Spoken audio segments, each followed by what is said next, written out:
வணக்கங்கள். இன்றைக்கு சுமார் 1000 ஆண்டுகளுக்கு முன்பு அவதரித்தவர் ஸ்ரீ ராமானுஜர். அவர் காலத்துக்கு பிறகு பல ஆச்சாரிய புருஷர்கள் இருந்தனர். அவர்களில் ஒருவர் இளைய வில்லி என்னும் ஆச்சாரிய பரம்பரை. அத்தகைய பாரம்பரியம் மிக்க பரம்பரையை இன்றளவும் தொடர்ந்து வந்துள்ள இளைய வில்லி ஸ்ரீ உவே சதுஜித் அவர்கள் நமக்காக இங்கே சொற்பொழிவு நிகழ்த்த வந்திருக்கிறார்கள்.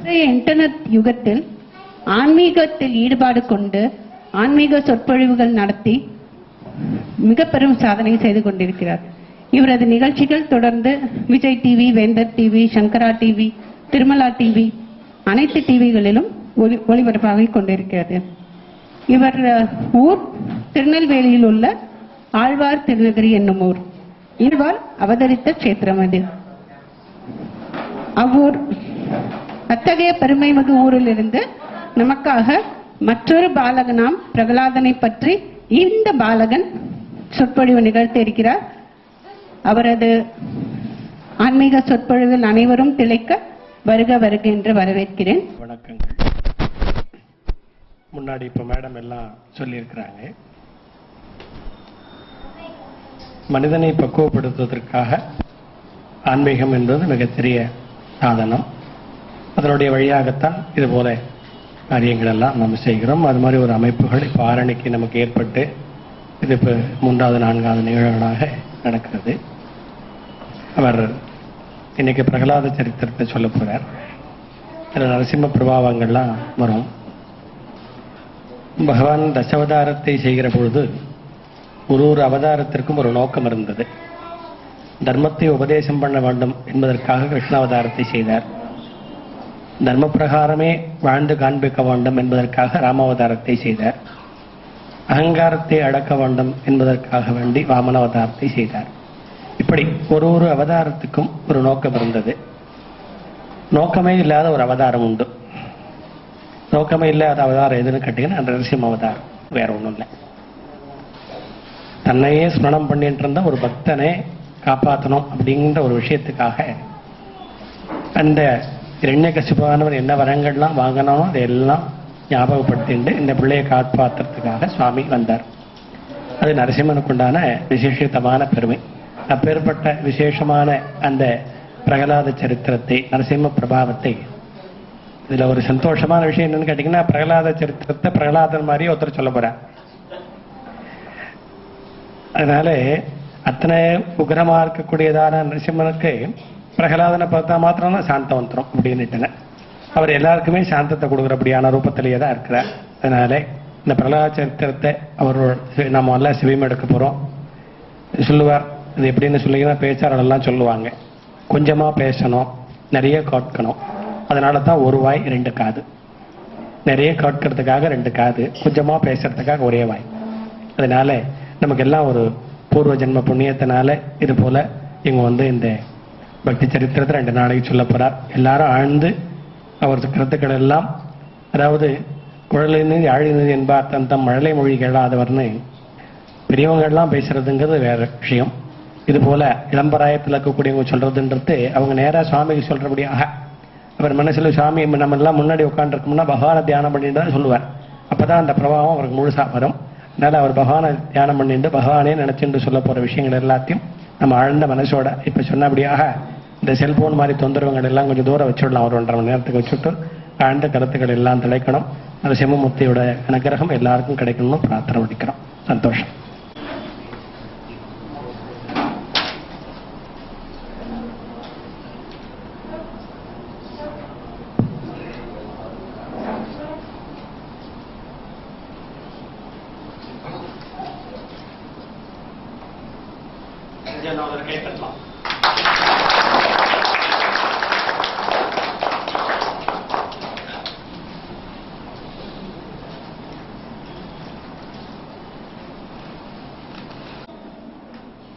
श्रीमद कलंग परिपूर्ण शशिकोटि श्रीधर मनोगर शटापटलकान्ता बालय कृपालय भवम्बुधि निमग्नं दैत्यवरकाल नरसिंह नरसिंह श्रीमद कलंग परिपूर्ण शशिकोटि श्रीधर मनोहर शटापटलकान्त बालय कृपालय भवम्बुधि निमग्नं दैत्यवरकाल नरसिंह माधव मुकुंद मधुसूदन मुरारे वामन नृसिंह शरणं भवनदानां कामदग्निनिखिल कारणनयेयं कालममरेश नरसिंह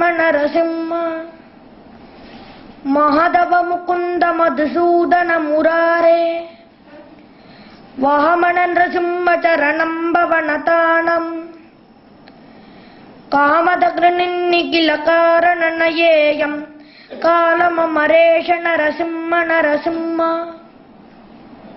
श्मत्यै विष्णुचित्तार्य मनोनन्दनहेतवे नन्दनन्दन सुन्दर्यै गोदायै नित्यमङ्गलम् श्रीमते रम्यजामातृमुनीन्द्राय महात्मने श्रीरङ्गवासिने भूयात् त्यष्टि नित्यमङ्गलम्.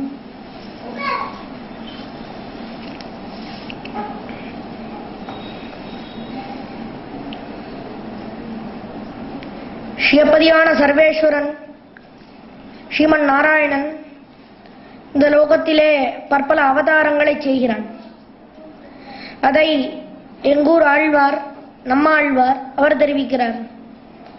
பொய்நின்ன ஞானம் பொல்லா ஒழுக்குமழ் குடம்பும் என்னின்ன நீர்மை இனியா முறாமை உயிரளிப்பான் என்னின்ன யோனியுமாய் பிறந்தாய். எத்தனையோ யோனிகளிலே வந்து பிறந்திருக்கிறாய் எம்பெருமானே என்று தெரிவிக்கிறார் எங்கூர் ஆழ்வார் நம்மாழ்வார்.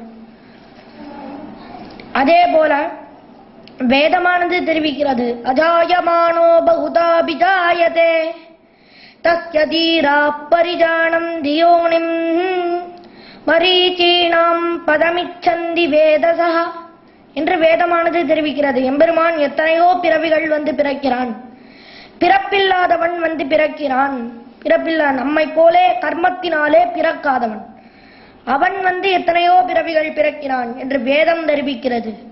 அதற்கு மேல இந்த எம்பெருமானே கண்ணன் கீதையிலே தெரிவிக்கிறான். பகூனி மே ஜதீதானி ஜன்மானி தவதார்ஜுனா. ஏ அர்ஜுனா, உனக்கும் பல பிறப்புகள் உண்டு, எனக்கும் பல பிறப்புகள் உண்டு என்று தெரிவிக்கிறான். அதனாலே வேதமானது தெரிவிக்கிறது. வேதவேத்யன் அந்த வேதத்தினாலே அறியப்படக்கூடியவனான எம்பெருமான் தெரிவிக்கிறான். பரம வைதிகரான நம்மாழ்வாரும் தெரிவிக்கிறார். 3 பேர் என்ன சொல்றா? எம்பெருமானுக்கு பல பிறப்புகள் உண்டு அப்படின்னு தெரிவிக்கிறார்கள். ஆனால் எத்தனையோ பிறவிகள் பிறந்தாலும் அதிலே ஒரு முக்கியமான ஒரு 10 அவதாரங்களை முக்கியமாக நம்முடைய பூர்வர்கள் எடுத்து காட்டினார்கள்.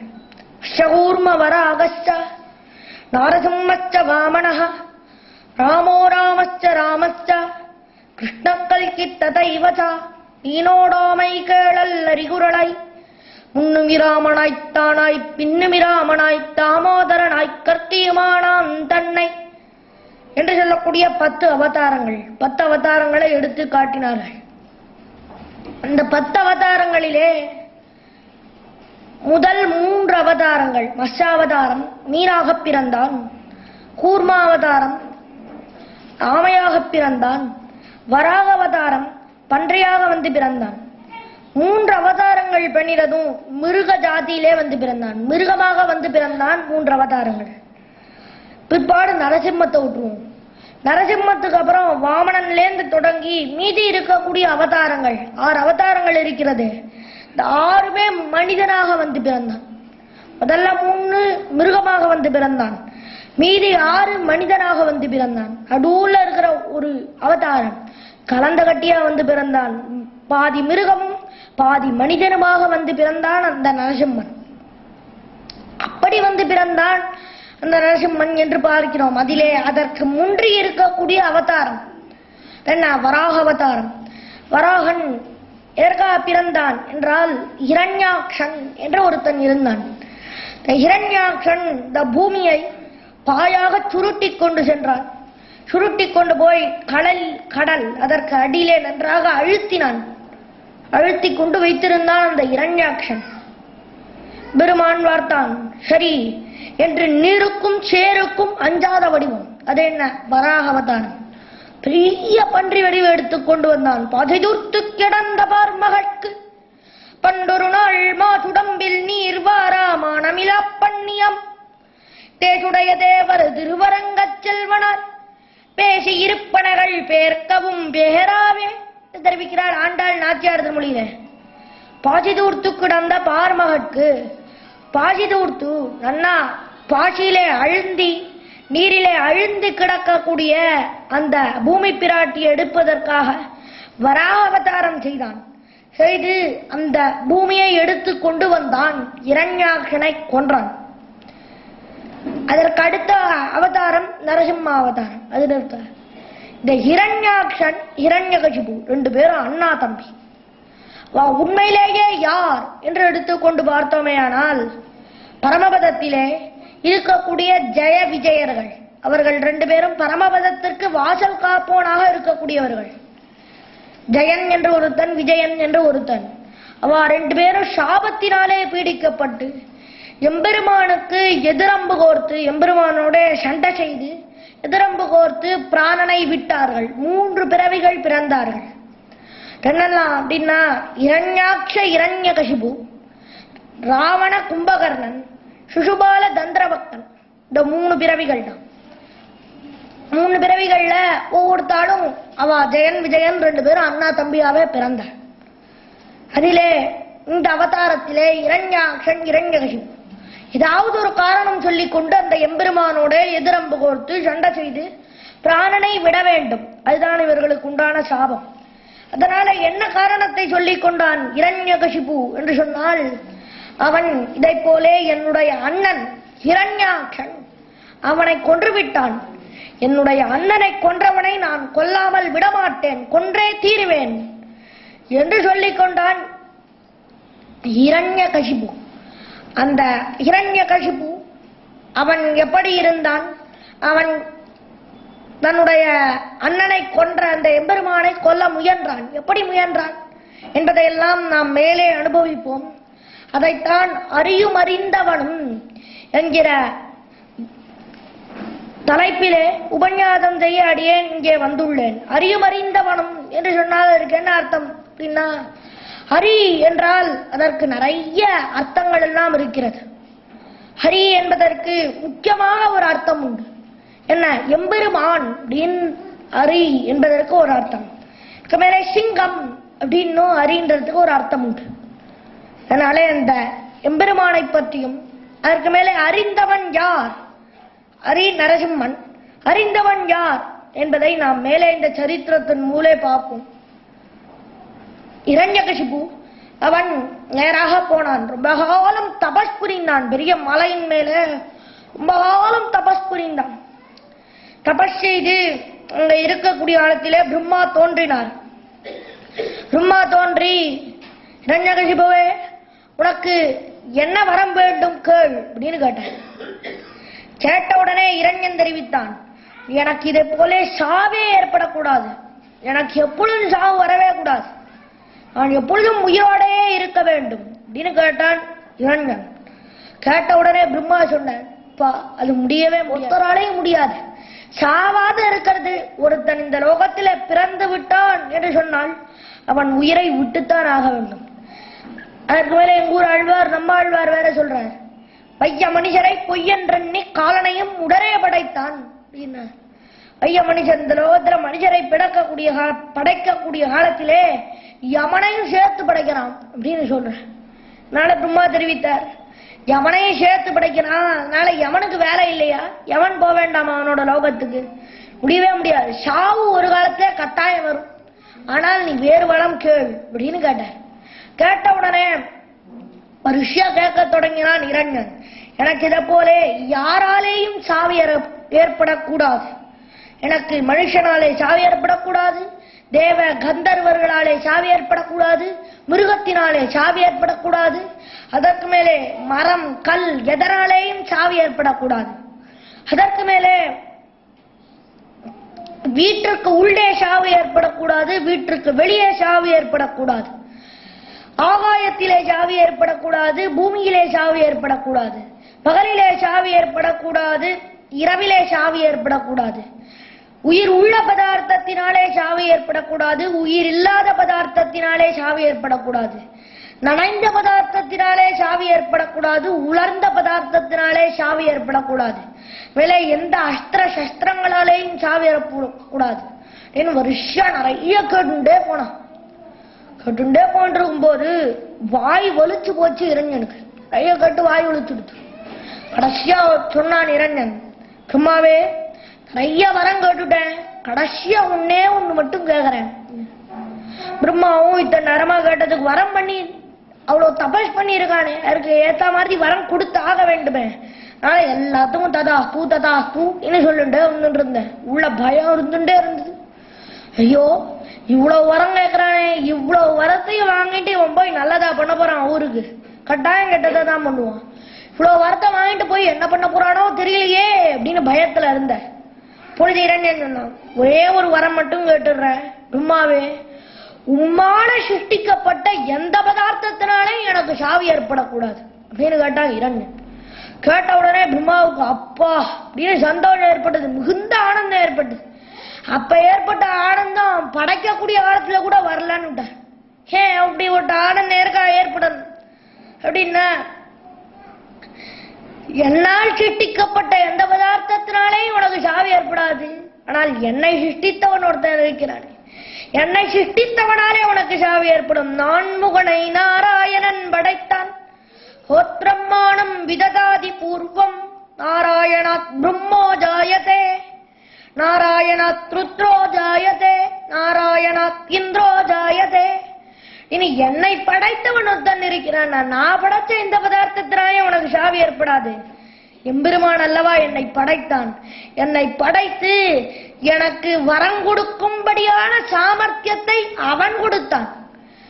அந்த சாமர்த்தியத்தின் மூலமாக வரத்தை வாங்கி கொண்டு போய் அந்த வரதனை அழித்து விடலாம்னு நினைக்கிறாயா? ஒரு காலத்திலேயும் முடியாது என்று ததாஸ்து, உனக்கு என்னால் சிருஷ்டிக்கப்பட்ட எந்த பதார்த்தத்தினாலும் சாவு ஏற்படாது அப்படின்னு தெரிவித்தான். தெரிவித்த உடனே மிகுந்த சந்தோஷம் ஏற்பட்டது இரண்யனுக்கு. வரத்தால் வலி நினைந்து நின்னார். வரத்தினால மிகுந்த தனக்கு நிறைய சக்தி இருக்கிற மாதிரி நினைச்சுட்டான். நினைச்சுட்டு நேரா போனான். போய் நாட்டிலே இருக்கக்கூடிய எல்லா இடத்துலையும் சொன்னான், இனிமேல் என்னுடைய பேரைத்தான் எல்லோரும் சொல்லணும், என்னுடைய பேரை தவிர வேறு யாருமே நீ சொல்லக்கூடாது, என்னுடைய சத்ருவின் பேரை யாருமே சொல்லக்கூடாது, என்னுடைய பெயரைத்தான் சொல்ல வேண்டும் அப்படின்னு தெரிவித்திருந்தான் ஹிரண்யன். யாகமெல்லாம் தடப்பட்டு போச்சு. யாகம் நடந்தது, ஆனால் எப்படி நடக்கவில்லை, சாஸ்திரத்திலே சொன்னபடி நடக்கவில்லை. இதிலே இட வேண்டிய அவிர்வாகம் தேவர்களுக்கு கிடைக்கவில்லை. யாருக்கு கிடைத்தது? இரண்யனுக்கு தான் கிடைத்தது. எல்லா தேவர்களும் போய் எம்பெருமான் இடத்திலே போய் கதறி அழுதார்கள். எம்பெருமான் தெரிவித்தான், சமயம் வரும் காத்திருங்கோள் அப்படின்னு தெரிவித்தான். புத்த வருத்தம் ஏற்பட்டது எல்லோருக்கும். சாஸ்திரத்துல சொன்னபடி ஒன்ன கூட சரியா பண்ண முடியல. அப்பொழுது இந்த இரண்யனுடைய மனைவி அவள் கர்ப்பிணி ஸ்திரீயாக இருந்தாள். இரண்யனுக்கு 4 குழந்தைகள், ஹ்லாதன், பிரஹ்லாதன், அனுஹ்லாதன், சம்ஹ்லாதன் என்று சொல்லக்கூடிய 4 குழந்தைகள். அதிலே 2வது குழந்தையை கர்ப்பத்திலே கொண்டிருந்தாள் அந்த இரண்யனுடைய மனைவி கயாது என்று சொல்லக்கூடியவள். இந்திரன் பார்த்தான், சரி இவள் தனியா இருக்கா, இரண்யனோ அவளை ராஜ்யத்திலே விட்டுவிட்டு அவன் யுத்தத்திற்கு சென்றிருந்தான், தேவர்களோட யுத்தத்திற்கு. இந்திரன் பார்த்தான், சரி இவள் தனியாக இருக்கிறாள், இவளை கொண்டு போய் ஒரு இடத்திலே வைத்து இரண்யனை மிரட்டினோமே ஆனால் இரண்யன் பயந்து போய் திரிந்து விடுவன் என்று நினைத்து கொண்டான் இந்திரன். அவளை பிடித்து இழுத்து கொண்டு போகிறான். அதற்கு மேல இன்னும் நீ நினைச்சான், இந்த அப்பா இரண்யன் இவனே இப்படி கொடுமைப்படுத்துறான்னா இவனுடைய பிள்ளை பிரகலாதன் எவ்வளவு கொடுமைப்படுத்துவன் அப்படின்னு நினைத்துட்டான். அந்த பிள்ளையை கொன்றுவிட வேண்டும் கர்ப்பத்திலேயே அப்படின்னு நினைத்தான். உடனே நேரம் இழுத்துன்னு போனான், தரன்னு இழுத்துன்னு போனான். போகக்கூடிய காலத்திலே நடுவிலே நாரதர் வந்து சேர்ந்தார். நாரதர் வந்து, ஏன்பா இந்திரா எற்கா இவளை இழுத்து கொண்டு செல்கிறாய் அப்படின்னு கேட்டார். கேட்ட உடனே அறிவித்தான் இந்திரன், இதை போலே இரண்யன் எங்களை எல்லாரையும் ரொம்ப கொடுமைப்படுத்துகிறான், உன்னுடைய பிள்ளை பிறந்தால் இன்னும் ரொம்ப கொடுமைப்படுத்துவன். நான் இவளை இழுத்து கொண்டு போய் வைத்து இரணியனை மிரட்டப் போகிறேன் என்று தெரிவித்தார் நாரதர். அப்பா, இப்படி பண்ணவே கூடாது. கர்ப்பிணி ஸ்திரியை ஒரு காலத்திலேயும் இழுத்து கொண்டு போக கூடாது. நீ செய்வது ரொம்ப தவறான காரியம். நீ அப்படி செய்யாதே. நான் இவளுடைய வயிற்றிலே பிறக்கக்கூடிய பிள்ளையை நன்றாக பிறக்கும்படியாக, நல்ல புத்தியோட பிறக்கும்படியாக செய்கிறேன். அது என்னுடைய கடமை என்று இந்த கயாத்துவை கொண்டு போய் தன்னுடைய கிரகத்திலே வைத்துக் கொண்டார் நாரதர். வச்சுண்டு நன்னா கதை, எம்பெருமானுடைய கதைகளை எல்லாத்தையும் சொல்ல தொடங்கினார் அந்த கயாத்துவுக்கு நாரதர். கதை கேட்டாலே என்ன, நன்னா தூக்கம் வரும். கதை கேட்டா என்ன, முக்கியமா உபன்யாசம் கேட்டா என்ன, நன்னா தூக்கம் வரும். அதுவும் எம்பெருமானுடைய கதையா, ரொம்ப நன்னாவே தூக்கம் வரும். வேடிக்கை ஒரு சரித்திரம் சொல்லுவது உண்டு. ஒரு ஊர்ல ஒரு சுவாமி இருந்தார். அந்த சுவாமிக்கு ரொம்ப நாளா தூக்கமே வரல. பகத்தாத்துக்காரர் கிட்ட போற, சுவாமி தூக்கமே வர மாட்டேங்கிறது, என்ன சுவாமி பண்ணுறது என்று கேட்டார்.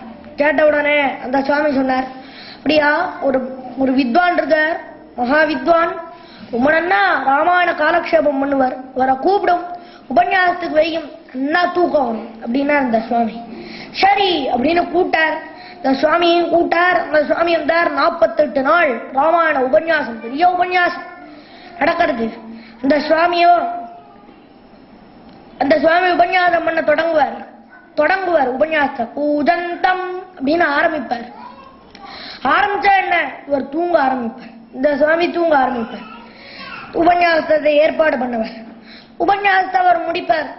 கோபிராமணேபிய சுபமஸ்து நித்யம் என்ன சொல்லி இந்த மங்கள ஸ்லோகம் பாடி முடிப்பார். முடிக்கும் போதுதான் இவர் எந்துப்பார். 48 நாள் நன்னா தூங்கினார். முடிஞ்ச அளவு நன்னா தூங்கிட்டார். இந்த உபன்யாசம் ஏற்பாடு பண்ணவர் ஆச்சு. உபன்யாசம்லாம் முடிஞ்சது. உபன்யாசகர் கார்ல போயிட்டு இருக்கார். போனோம், ட்ரெயின் ஏறணும். ட்ரெயினை ஊருக்கு போனோம். அந்த உபன்யாசகர் ட்ரெயின்ல கார்ல போயிட்டு இருக்கார். கார்ல போகும்போது இந்த உபன்யாசம் ஏற்பாடு பண்ணவர் பார்த்தார். ஆஹா, நாம பொய் சொல்லக்கூடாது, கட்டாயம் உண்மை சொல்லியே தீர வேண்டும் அப்படின்ட்டு அந்த உபன்யாசகர் கிட்ட, சுவாமி ஒன்னே ஒண்ணு மட்டும் சொல்றேன், இந்த உபன்யாசத்தை நான் எதுக்கா தெரியுமா ஏற்பாடு பண்ணினேன்? ஒரு காரணத்துக்காக தான் ஏற்பாடு பண்ணினேன். எந்த காரணம்னா, எனக்கு ரொம்ப நாளா தூக்கமே வரல. என்ன பண்ணாலும் தூக்கமே வரல. நான் உங்களோட உபன்யாசத்தை ஏற்பாடு பண்ணி நன்னா தூங்கலான்னு உபன்யாசம் கேட்டு தூங்கலான்னு தான் ஏற்பாடு பண்ணேன். நன்னா உபன்யாசம் சொன்னீர். நீர் எப்ப தொடங்கினாரோ அப்போல இருந்து முடிக்கிற வரைக்கும் நான் நன்னா தூங்குவேன். நல்லபடியா தூக்கம் வந்தது. ரொம்ப சந்தோஷம் சுவாமி அப்படின்னு தெரிவிச்சுட்டு கூடவே அந்த ஏற்பாடு பண்ணவர் சொன்னார். ஆனா அந்த தூக்கத்திலேயும் எனக்கு 3 வார்த்தை மட்டும் காதுல எட்டிச்சு அப்படின்னார் அந்த சுவாமி. சொன்ன உடனே உபன்யாசகர் சொன்னார், என்ன அந்த 3 வார்த்தை அப்படின்னு கேட்ட உடனே இந்த ஏற்பாடு பண்ணவர் சொன்னார், ராமன்னு ஒரு வார்த்தை காதுல விழுந்தது, ராட்சசன்னு ஒரு வார்த்தை காதுல விழுந்தது, ராவணன்னு ஒரு வார்த்தை காதுல விழுந்தது.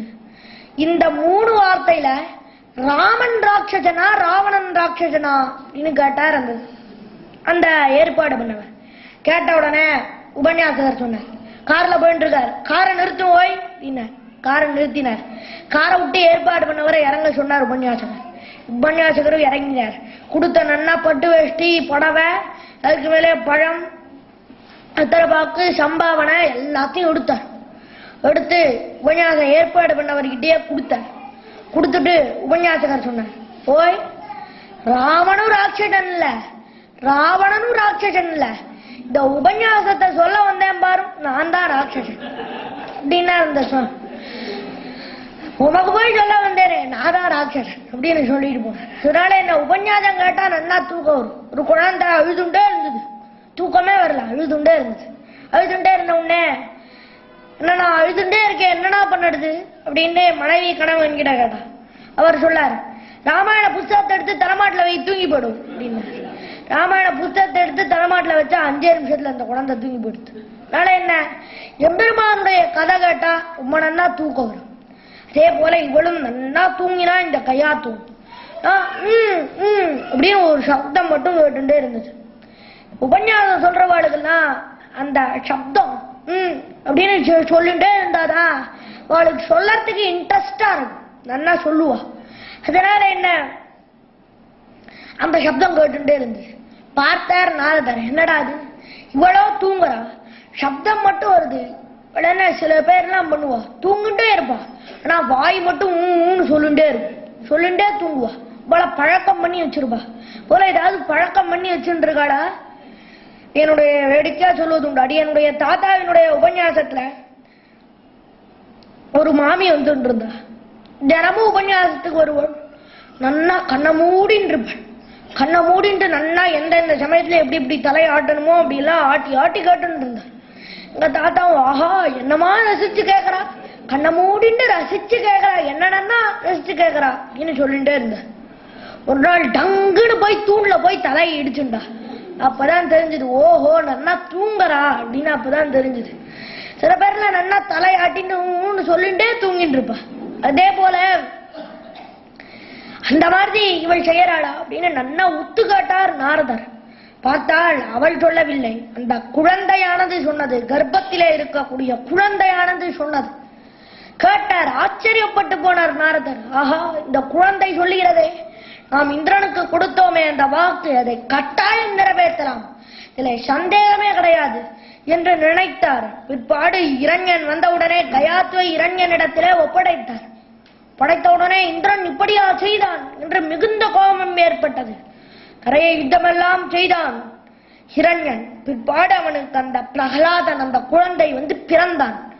பிறந்தவுடனே பார்த்தான் இரண்யன், ஆஹா என்ன தேஜஸ், என்ன தேஜஸ், இப்படி ஒரு குழந்தையா, இப்படி ஒரு குழந்தை பிறந்திருக்கிறானா, என்ன ஆச்சரியம், அசுர குலத்திலே இப்படி ஒரு குழந்தையா என்று நினைத்தான் ஹிரண்யன். எதனால இப்படி ஒரு குழந்தை பிறந்தான்? உன் சங்கதபாளாளியான் ஒருவன் அடியேன் உள்ளானே, ஒரு ஆழ்வார் நம்ம ஆழ்வார் தெரிவிக்கிறார். உன் சங்கதபாளாளியான் ஒருவன் அடியேன் உள்ளானே, உள்ள யார் இருக்கா, எம்பெருமான் அல்லவா இருக்கிறான் என்று தெரிவிக்கிறார் ஆழ்வார். அதே போலத்தான் இவ்விடத்துல என்ன, எம்பெருமான் அல்லவா உள்ளே இருக்கிறான், பிரகலாதனுக்குள்ள எம்பெருமான் அல்லவா இருக்கிறான். அதனாலே எம்பெருமான் இருக்கிறபடினாலே என்ன ஆயிடுச்சு, மிகுந்த தேஜஸோட விளங்கினான் அந்த பிரகலாதன். அப்படி இருந்தான் என்று பார்க்கிறோம். அவன் எப்படி, ஒருத்தர் கேட்டார், சுவாமி அவர் அந்த பிரகலாதன் எப்பொழுது வைஷ்ணவனானான் அப்படின்னு கேட்டார். பதில் சொன்னா, பிரகலாதோ ஜன்ம வைஷ்ணவா, பிரகலாதோ ஜன்ம வைஷ்ணவா, பிரகலாதன் பிறக்கக்கூடிய காலத்திலேயே வைஷ்ணவனா பிறந்தான், அவன் ஜென்ம வைஷ்ணவன்.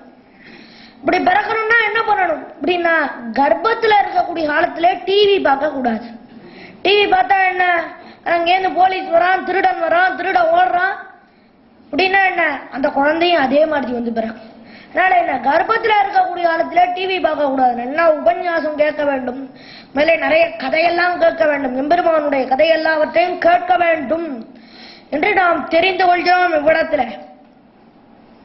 அதை போல் கேட்டபடினாலே அப்படிப்பட்ட குழந்தையானவன் பிறந்தான் பிரகலாதன். அவன் எப்படி இருந்தான் அப்படின்னா, ஸ்ரீ மகாகர்ப்ப ஸ்ரீமான் தெரிவிக்கிறார். மகாகர்ப்ப ஸ்ரீமான், கர்ப்பத்திலேயே அவனுக்கு வளர்ச்சி ஏற்பட்டதுன்னு தெரிவிக்கிறார். பொய்யாழ்வார் தெரிவிக்கிறார். அன்னு கருவரங்கத்துள் கிடந்து கைதொழுதேன் கண்டேன் திருவரங்கமேயான் திசை. கருவரங்கம், கர்ப்பத்திலே இருக்கக்கூடிய காலத்திலேயே கண்டு கொண்டேன் அந்த திருவரங்கனை அப்படின்னு தெரிவிக்கிறார் பொய்யாழ்வார். அதே போலத்தான் இவ்விடத்திலே பிரகலாதனும் கண்டுகொண்டான் கர்ப்பத்திலேயே என்று பார்க்கிறோம். அவ்விடத்துல பாடு மிகுந்த தேஜஸோட விளங்கினான். அவனுக்கு ஹிரண்யன் என்னெல்லாம் செய்யணும், பிரம்மோபதேசம், ஜாதகர்ணம், நாமகர்ணம், அன்னப்பிராசனம், சௌளம், என்ன கர்மங்கள்லாம் செய்யணுமோ எல்லாத்தையும் செய்து முடித்தான். அந்த பிரகலாதனுக்கு செய்து முடித்த பிற்பாடு அந்த பாடசாலைக்கு அனுப்பினான். அந்த ஹிரண்யன் பிரகலாதனை பாடசாலைக்கு அனுப்பினான். பாடசாலையில குருக்கள் கிட்டலாம் சொல்லி வச்சிருந்தான், எல்லாம் என்ன பண்ணணும்னா பிரகலாதனுக்கு நன்னா என்னுடைய நாமத்தையே சொல்லி கொடுக்கணும், சத்ருவின் பெயரெல்லாம் சொல்லி கொடுக்க கூடாது என்று சொல்லி வைத்திருந்தான். நேரா போனான், பாடசாலை கூட்டின்னு போனான். பாடசாலை கூட்டின்னு போய் குருக்கள் எல்லாரும் சொல்லி கொடுத்தா, ஓம் இரண்யகசிபவே நமஹா அப்படின்னா பிரகலாதனை பார்த்து, பிரகலாதன் என்ன நீங்கள்லாம் என்ன தப்பா சொல்றீங்களே ஏதோ அப்படின்னா. உடனே நாங்கள் என்ன தப்பா சொல்றோம் பிள்ளாய் சொல்லு அப்படின்னு கேட்டான். கேட்ட உடனே அவன் தெரிவித்தான், நீங்க தப்பா சொல்ற, எது தெரியுமா சரியானது? ஓம் நாராயணாய நமஹா அப்படிதான் சொல்லணும் அப்படின்னா பிரகலாதன். மிகுந்த அவங்களுக்கு பயம் ஏற்பட்டது அந்த குருக்கள் எல்லோருக்கும். இப்படி சொல்றோம் அப்படின்னு உடனே சொன்னார்கள், ஐயோ புலாய், இப்படி சொல்லவே கூடாது, சொல்லாதே. சொன்னால் உனக்கும் ஆபத்து, எங்களுக்கும் ஆபத்து, எங்களோட தலையும் போயிடும், உன்னோட தலையும் போயிடும், அப்படி மட்டும் சொல்லவே சொல்லாதே அப்படின்னா. படித்தான் சொல்லுவேன் என்று பிடிவாடம் பிடித்தான் பிரகலாதன். கொஞ்ச நாள் கழிச்சு அரண்மனைக்கு கூட்டிக் கொண்டு வந்தார்கள் அந்த பிரகலாதனை பாடசாலையில் இருந்த குருக்கள் எல்லோரும். உடனே கேட்டார் இளைஞன், என்ன புள்ள நன்னா படிக்கிறானா அப்படின்னு கேட்டான். கேட்ட உடனே அவர்கள் எல்லாரும் சொன்னான், நன்னா படிக்கிறான் சுவாமி, ஆனால் அப்படின்னா. இளைஞன் சொன்னா, என்ன ஆனால் சொல்லுங்க அப்படின்னா. அப்படின்ன உடனே தெரிவித்தான், அவர்கள் எல்லாரும் தெரிவித்தார்கள், நாங்க உங்க சொல்லறத வேறு விதமா சொல்றான் அவன் அப்படின்னா. என்ன வேறு விதமா சொல்றான் அப்படின்னு கேட்டான். கேட்ட உடனே அதை நாங்க எப்படி எங்க வாயால சொல்லறது அப்படின்னா வாழ்ந்தார். சொல்ற உடனே தெரிவித்தான், பிரகலாதன் தெரிவித்தான், இவர்கள் எல்லாரும் எனக்கு தப்பா சொல்லி கொடுக்குறாப்பா அப்படின்னு. உடனே கேட்டான் இரண்யன், எங்க நீ என்ன சொன்ன சொல்லு பார்க்கலாம் என்று தெரிவித்தான் அந்த ஹிரண்யனானவன். அப்பொழுது தெரிவித்தான் பிரகலாதன், ஓம் நாராயணாய நமஹா என்று தெரிவித்தான். தெரிவித்த உடனே குந்த கோபம் ஏற்பட்டது. பள்ளியில் ஓதி வந்த தஞ்சிறுவன் வாயிலோர் 1000 நாமம் உள்ளியவாகி போத அங்கதன கொண்டு போரு பொறுப்பிலனாகி பிள்ளையச் சீரிவு கொண்டு துன்புடைப்ப பிறகியிட்டனல் விழிப்பேழ்வாய் தெள்ளிய சிங்கமாகிய தேவை திருவல்லிக்கேணி கண்டேனே. பாட்டு ரொம்ப இனிமையா இருக்கக்கூடியது, அதனால இன்னொரு தடவை தெரிவிக்கிறான். பள்ளியில் ஓதி வந்த தஞ்சிறுவன் வாயிலோர் 1000 நாமம் வள்ளியவாகி போதா அங்கதன கொண்டு போர் பொறுப்பிலனாகி பிழையச் சீரிவு கொண்டு துன்புடைப்பா பிறையிட்டனல் விழிவேழ்வாய் தெள்ளிய சிங்கமாகிய தேவை திருவல்லிக்கேணி கண்டேனே என்றிருக்கிறார். பள்ளியில் ஓதி வந்த தஞ்சிறுவன், பள்ளியிலே ஓதி வந்திருந்தான் அந்த தன் சிறுவன். அவன் வாயிலே ஒரு வார்த்தை சொன்னான். யார்? இவனுடைய பிள்ளை, இரண்யனுடைய பிள்ளை. பிள்ளை எதை சொன்னாலும் கொண்டாடுனா, தன்னுடைய பிள்ளைனா எதை சொன்னாலும் கொண்டாடு.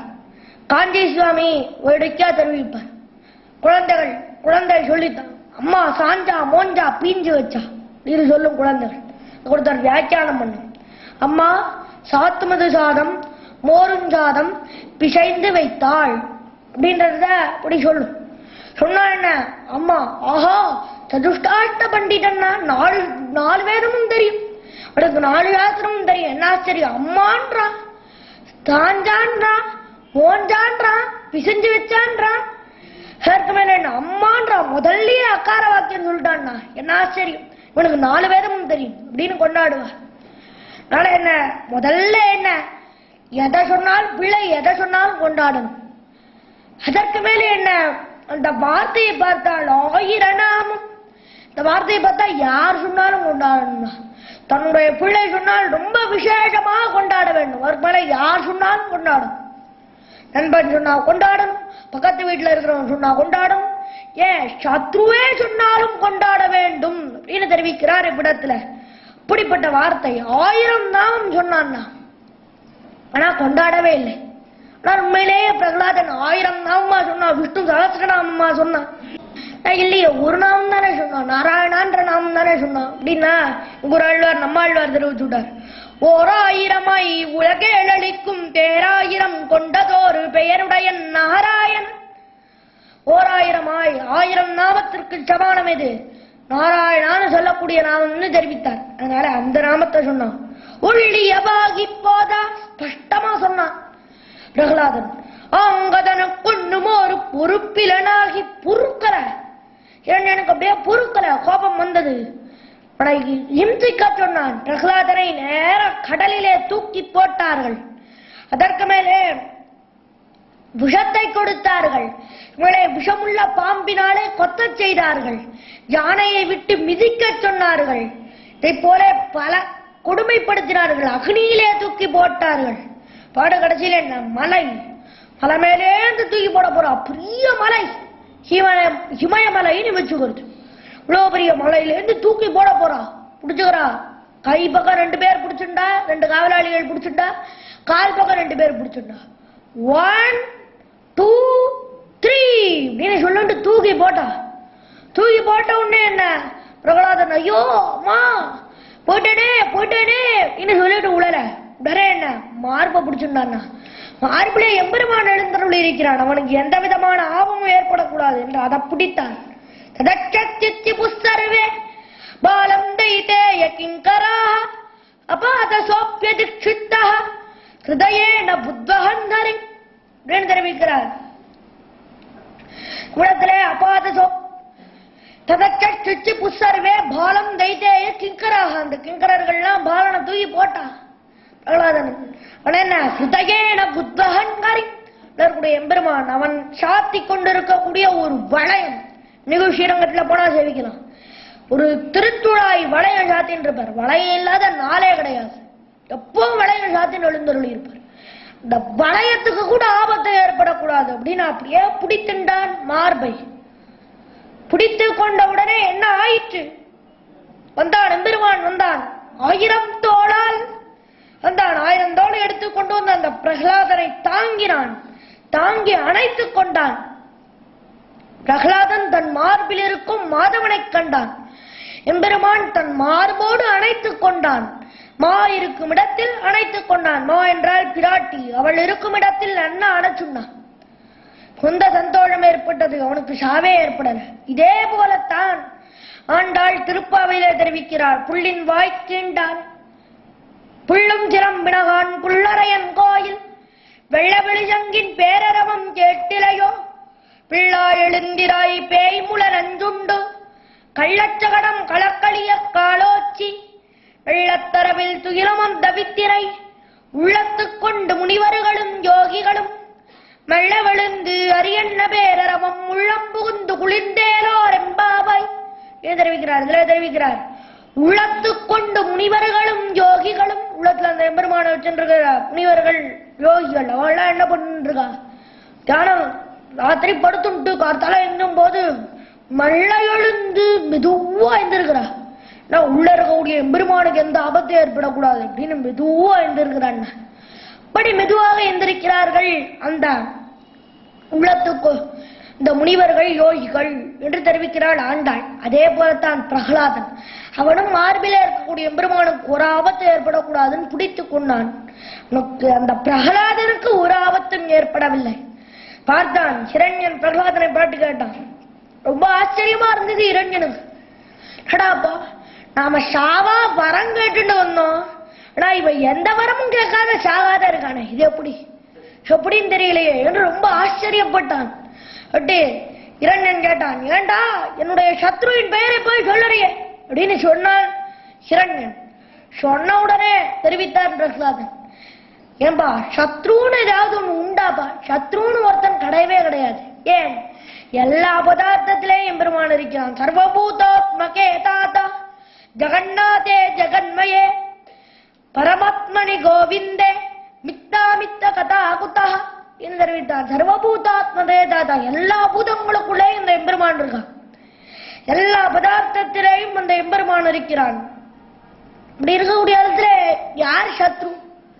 பரந்ததன் பரபயுள் நீர் துரும் பரந்துடன் கரண்டாந்தமிதனா நிலவிசும் பொலிவரா கரண்ட சீழந்தொரும் இடந்திகள் பொறுதரும் கலந்தெங்கும் பழந்துடன் இவையுண்ட கரணே அப்படின்னு தெரிவிக்கிறார் எங்குழாழ்வார் நம்மாழ்வார். பரந்ததன் பரபயுள் நீர்தொரும் பழந்துடன், சமுத்திரத்தில் என்ன ஒவ்வொரு துளி ஜலத்துக்குள்ளேயும் அந்த எம்பெருமான் இருக்கிறான்.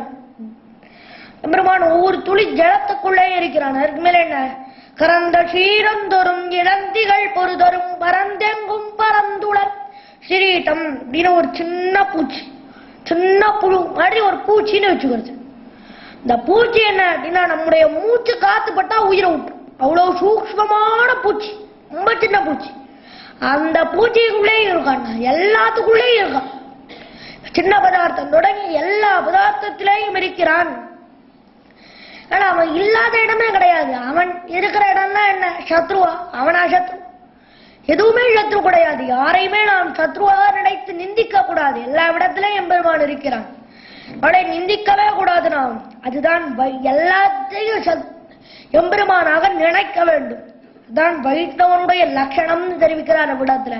இதே போலத்தான் பிரகலாதன் நினைத்தான். பிரகலாதனை நெருப்புல தூக்கி போட்டா என்ன, நெருப்புல எம்பெருமான் இருக்கான், ஒண்ணுமே ஆகாது அப்படின்னு நினைத்தான் பிரகலாதன். இதே போல நம்மாழ்வார் அவர் நெருப்ப கட்டிண்டா ஒண்ணுமே ஆகல. அதுலயும் எம்பெருமான் தானே இருக்கான் தெரிவிக்கிறார். பூமிழ நாகத்தின் பின் போய் அவன் கிடக்க ஈதன்னும் கோமளவான் கன்றை புல்கி கோவிந்தன் மெய்த்தரவென்னும்.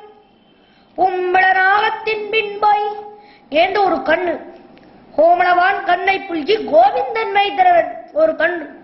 அது ஆழ்வார் திரையில ஆழ்வார் பக்கத்துல இருக்கு. உடனே அந்த கண்ணை கட்டிக்கிறார், ஆழ்வார் கட்டிக்கிறார். கட்டிண்டு ஆஹா எம்பெருமான் என்ற இதரம் மேய்த்த பசு இதுதான் அப்படின்னு தெரிவிக்கிறார். எம்பெருமான் மேய்த்த பசு அது. எம்பெருமான் ஏதோ எந்த காலத்திலேயோ அவன் அந்த யுகத்திலே, தாபர யுகத்திலே துவாரகையிலே மேய்த்தான், அவ்விடத்திலே மேய்த்தான், திருவாய்ப்பாடியிலே மேய்த்தான். அந்த பசுவா இப்பொழுது ஆழ்வார் திருநகரிலே, ஆழ்வாரினுடைய காலத்திலே, திருப்புலி ஆழ்வார் அடியிலே, அதுவும் தாமிரபரணி நதிக்கரையிலே அந்த பசுவா இருக்க போறது கிடையவே கிடையாது. ஆனால் என்ன, அந்த பசுன்னு நினைத்தார். அதுதான் அந்த பசுன்னு நினைத்தார். பிடித்து அணைத்துக் கொண்டார். அந்த எம்பெருமானுடைய பசு, அவனை அணைந்த பசு. அவனைத்தான் அணைத்துக் கொள்ள முடியவில்லைனா அவனை அணைந்த இந்த பசுவையாவது அணைத்துக்கலாமே அப்படின்னு நினைத்தார். உடனே அந்த பசுவானது, அந்த கண்ணானது சும்மா இருக்குமா? கண்ணுக்குட்டியானது துள்ளி குதிச்சு. குச்ச உடனே ஒரு புத்திலேருந்து பாம்பு விழுந்தது. அது ஓட தொடங்கிட்டு. ஓடின உடனே கோமள பூமிழ நாகத்தின் பின் போய் அவன் கிடக்க ஈரன்னும். நேரம் அந்த பாம்பு பின்னாடி ஓடுறார். ஆஹா இதுதான் எம்பெருமானுடைய படுக்கை அப்படின்னு சொல்லிட்டு அது பின்னாடியே ஓடுறார். பொழுது ஒருத்தர் தெரிவித்தார், ஒரு சுவாமி தெரிவித்தார், பாருங்க கன்று, இந்த கன்றை நன்னா கட்டுண்டார். என்ன கன்று ஒண்ணுமே செய்யாது, அதனால கண்ணுக்குட்டிய நன்னா கட்டுண்டார். பாம்பை கட்டிக்கல, ஏன்னா பாம்பு தான் கொத்திருமே, அதனாலதான் பாம்பை கத்திக்கல. பாம்பு பின்னாடி ஓடிடுறார், அதனாலதான் பாம்பை கட்டிக்கல. சும்மாதான் சொல்றாரு ஆழ்வார் அப்படின்னா. அதுக்கு அர்த்தம் கிடையாது. என்ன, கன்றை முதல்ல நன்னா கட்டுண்டார் நம்ம ஆழ்வார். கட்டின உடனே அது துள்ளி குதிச்சுது. துள்ளி குதிச்ச உடனே அதை பார்த்து பாம்பானது பயந்துருது. புத்துல இருந்த பாம்பானது பயந்துருது. அந்த பாம்பானது வெளியில பரப்பிட்டு ஓட தொடங்கிடுது. ஒருவேளை பாம்பானது அங்கேயே நின்று இருந்ததுன்னா நம்ம ஆழ்வார் அந்த பாம்பையும் கட்டின்னு இருந்திருப்ப. பாம்பு ஓட தொடங்கிடுது, ஓடிடுத்து, அதனால கட்டிக்க முடியல, அதனால அது பின்னாடி ஓடுறான் என்று தெரிவித்தார விடத்துல நம்பிள்ளை. நாளே அப்படி எல்லாமே எம்பெருமான் தான். நீராய் நிலனாய் தீயாய் காலாய் நெடுவாராய் சீராய் சுடர்கள் இரண்டாய் சிவனாய் அயனானாய் என்று தெரிவிக்கிறார் நம்மால். எல்லாம் அந்த எம்பெருமான் தான், எல்லாமே அந்த எம்பெருமான் தான் என்று தெரிவிக்கிறார். அதுதான் வைஷ்ணவனுடைய லட்சணம். அப்படித்தான் இருந்தான் பிரகலாதன். அதை நன்றாக அறிந்தவனாக இருந்தான். எம்பெருமான் எல்லா இடத்திலேயும் இருக்கிறான் என்பதை அறிந்தவனாக இருந்தான் அந்த பிரகலாதன். அதனால என்ன பண்ணான் அந்த பிரகலாதன், அவன் தெரிவித்தான் சத்ருனே ஒண்ணு கிடையாதுன்னா, எல்லா இடத்திலேயும் எம்பெருமான் இருக்கிறான் என்று தெரிவித்தான். தெரிவித்த உடனே இரண்யன் நேரம் அவனை அழைச்சுன்னு போனான். எங்கே எம்பெருமான் இருக்கிறான் காட்டு பார்க்கலாம் அப்படின்னா. உடனே தெரிவித்தான் பிரகலாதன், எங்கு முடன் கண்ணன் என்ன மகனை காய்ந்து இங்கில்லையார் என்ன இரணியன் தூங்குடைப்பா அங்கப்பொழுதே அவன் வீய தோன்னிய என் சிங்கப்பிரான் பெருமை அகராயும் சீர்மைத்தே என்று தெரிவிக்கிறார் ஊராழ்வார். நம்மாழ்வார் தன்னுடைய திருவாய்மொழியில எங்குமுடன் கண்ணன் எல்லா இடத்திலேயும் எம்பெருமான் இருக்கிறான் அப்படின்னா. எனக்கு மிகுந்த கோபம், வைத்தறிச்சல் ஏற்பட்டது. ஏன் அப்படின்னா, உண்மையை சொன்னாலே யார் நம்பிள்ளை தெரிவித்தார், வீட்டுல தெரிவித்தார். இதுவாயிற்றோ இவன் சொன்ன தப்பு அப்படின்னார். இதான் இவன் சொன்ன தப்பு, ஒரே தப்பு இவன் சொன்னது இதுதான். ஒருவேளை யாருக்குமே உண்மை சொல்றது பிடிக்கவே பிடிக்காது, எல்லாருக்கும் பொய் சொல்றது தான் பிடிக்கும். உண்மை சொன்னா யாருக்குமே பிடிக்காது. இதுக்கா ஒரு பரமொழி சொல்றது பிடிக்கும், நொல்ல கண்ணிக்கு நோக்காடமா அப்படின்னு தெரிவிப்பா. யாருக்கும் உண்மை சொல்றது ஒரு காலத்திலையும் பிடிக்காது, பொய் சொல்றது தான் பிடிக்கும். ஒருவேளை பிரகலாதன் எங்கும் இளன் கண்ணன், எல்லா இடத்துலயும் இல்ல அப்படின்னு சொல்லியிருந்தான்னா ரொம்ப சந்தோஷப்பட்டுருமன் இரண்யன். எங்கும் முழன்னுட்டான். உடனே என்ன பண்ண, அழைத்து கொண்டு போனான் பிரகலாதனை. இங்கில்லை, இங்க கிடையாது, நரசிம்மன் இங்கே கிடையாது அப்படின்னு தெரிவித்தான். ஆயிரக்கணக்கான தூண், இதுல ஒரு தூண காட்சி இங்க இல்லை அப்படின்னா எப்படி அவ்வளவு ஷூரா சொல்றான் இங்க கிடையாதுன்ட்டு அப்படின்னா எதனால? ஒரு ஆழ்வார் சொன்னா இன்னொரு ஆழ்வார் விவரிப்பார், அதை தெரிவித்தார். பெரிய ஆழ்வார் அதை விவரிக்கிறார். அளந்திட்ட தூணை அவந்தட்டா அங்கே வளர்ந்திட்டு வாழுயிர் சிங்க உருவை உளந்தொட்டிரணியன் ஒன்மாறு பகலம் பிளந்திட்ட கைகளால் சப்பாணி பேய் முளையுண்டானே சப்பாணி தெரிவிக்கிறார். அளந்திட்ட தூணை அவந்தட்டா, அளந்து அந்த பாத்திரத்தை எப்படி கொள்ளணும், அளந்திட்ட துணை அவன் தட்டா, அவன்றத நடுவுல வச்சுருக்கார், முன்னாடி சேர்த்துக்கணும். அவன் அளந்திட்ட தூணை அவன் தட்டா அப்படின்னு கொள்ளணும். அவனே அளந்துட்டான் எல்லாரும் சொல்லி, எம்பெருமான் எல்லா இடத்துலயும் இருக்கிறான், எல்லா இடத்துலயும் இருக்கிறான், எல்லா இடத்துலயும் இருக்கிறான்னு சொல்றாளே, எப்படி எல்லா இடத்துலயும் இருக்கான்னு இவளால சொல்ல முடியும்? ஒரு இடமாவது அவன் இல்லைன்னு நாம நிரூபித்து காட்ட வேண்டும் அப்படின்னு இரண்யன் பார்த்தான். இவளுக்கெல்லாம் எம்பெருமான் மேல பக்தி இருக்கு, இருந்தாலும் உயிர் போடுமே அப்படின்னு நினைச்சுட்டு எம்பெருமான் மேல பக்தி இல்லாத போல காட்டுறா. அதனால இவா ஒருவேளை இவா நறுக்கி அந்த தூணை கட்டி அந்த அரண்மனையை கட்டினார்களே, ஆனால் அது மூலமா எம்பெருமான் அந்த அரண்மனைக்குள்ளே வந்து விடுவன். அதனால ஒரு தூண் நாம கட்டணும் அப்படின்னு நேரா இரண்யனே காட்டுக்கு போனான். காட்டுக்கு போய் அவனே மரத்தை அறுத்தான். அறுத்து அவனே வெட்டி அதை நல்ல அளவு பார்த்து அவனே அந்த இடத்துல நிறுத்தினான். அவன் நறுக்கி இட்ட தூண் அப்படின்னாரு. அவனே நறுக்கி அந்த இடத்துல இட்ட தூண், யாரும் வேலையாடலாம் வச்சுக்கல, அவனே இட்டான். ஆனா எம்பெருமான் இல்லைன்னு அதுல நன்னா உனக்கு நல்ல நம்பிக்கை இருந்ததா? அளந்திட்ட தூண், அவன் அளந்து நன்னா இட்ட தூண் காஞ்சி, இங்க எம்பெருமான் இருக்கிறானா அப்படின்னு கேட்டான். இருக்கிறான் அப்படின்னான். அவன் தட்டா, அவனே தட்டினான். எல்லா ராஜாக்களும் என்ன பண்ணுவா அப்படின்னா பக்கத்துல பெரிய தோசைகள் ஆட்டம் ஒண்ணு இருக்கும், பெரிய ஒரு கம்பி ஒண்ணு இருக்கும், அதான் அடிப்பாத. உடனே என்ன உத்தரவு? மகாராஜா காத்து கொண்டிருக்கிறேன் அப்படின்னு சொல்லிட்டு ஒருத்தன் ஓடியே வருவான். இவனுக்கு டே இங்க பண்றா, இந்த தூண் அடிடா அப்படின்னு சொல்லுவான். இப்படி சொன்னானா சொல்லல, ஒருவேளை அவனுக்கு உள்ள எம்பெருமான் இடத்திலே பக்தி இருந்து அவன் அதை மறைத்து கொண்டிருந்து அவன் அடிக்கக்கூடிய காலத்திலே, கதையால அடிக்கக்கூடிய காலத்திலே அவனுடைய கை மூலமாக கதை மூலமாக அந்த எம்பெருமான் உள்ள போயிடலாமே, தூணுக்குள்ள போயிடலாமே, அதனால பயம். நேர போனா இரண்யனே கதை எடுத்துனான், ஓங்கி அடிச்சான் தூணை. அடித்த உடனே என்ன ஆயிற்று, பிளந்தது தூணானது, அப்படியே உள்ளேந்து வந்தான். திருமங்கை ஆழ்வார் தெரிவிக்கிறார், பள்ளியில் ஓதி வந்த தஞ்சிறுவன் வாயிலோர் ஆயிரநாமம் உள்ளியவாகி போதா அங்கதனுக்கு ஒண்ணுமோர் பொறுப்பிலனாகி பிள்ளையை சீறி, பிள்ளையை சீறி பிள்ளை நல்லா திட்டினான் அப்படின்னா. இரண்யன் என்ன சொன்னான், இவன் என்னுடைய பிள்ளையோ, என்னுடைய வயிற்றிலே பிறந்த பிள்ளையானால் என்னுடைய சத்ருவின் பெயரை சொல்வனா, என்னுடைய வயிற்றிலே பிறந்த பிள்ளையே இல்லை அப்படின்னு. அப்புறம் என்னவோ பிள்ளைன்றாரே, இவனைத்தான் சொல்றாரான்னு சந்தேகம் வந்துடுச்சு. அதுக்கு பெரியவாச்சான் பிள்ளை வியாக்கியானம் பண்ண, வியாக்கியானம் எழுதினார்.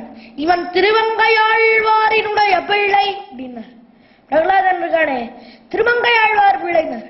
ஓய் புதுசா சொல்றீர், ஏதோ புதுசா தான் சொல்றீர்.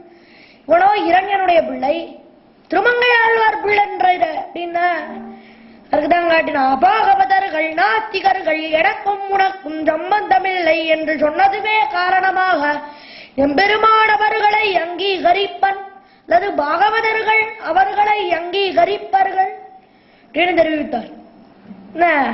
நாத்திகன் அல்லது அபாகவதன் எம்பெருமானுக்கு எம்பெருமானே இல்லை, எம்பெருமானிடத்திலே அன்பு இல்லாதவன், அவன் எனக்கு உனக்கு சம்பந்தம் இல்லை, போ இங்கோ போய் தொலை அப்படின்னு சொல்லிட்டான்னா எம்பெருமான் அவனை சேர்த்துடுவான், சேர்த்துக் கொள்வான். அதே போலத்தான் விபீஷணன் வந்தான், ராவணன் தெரிவித்தான், குலத்தை கெடுக்க வந்த கோடலிக்காம்பே ஒளிந்து போ, இவன் இந்த பக்கமே வராதா போ அப்படின்னா.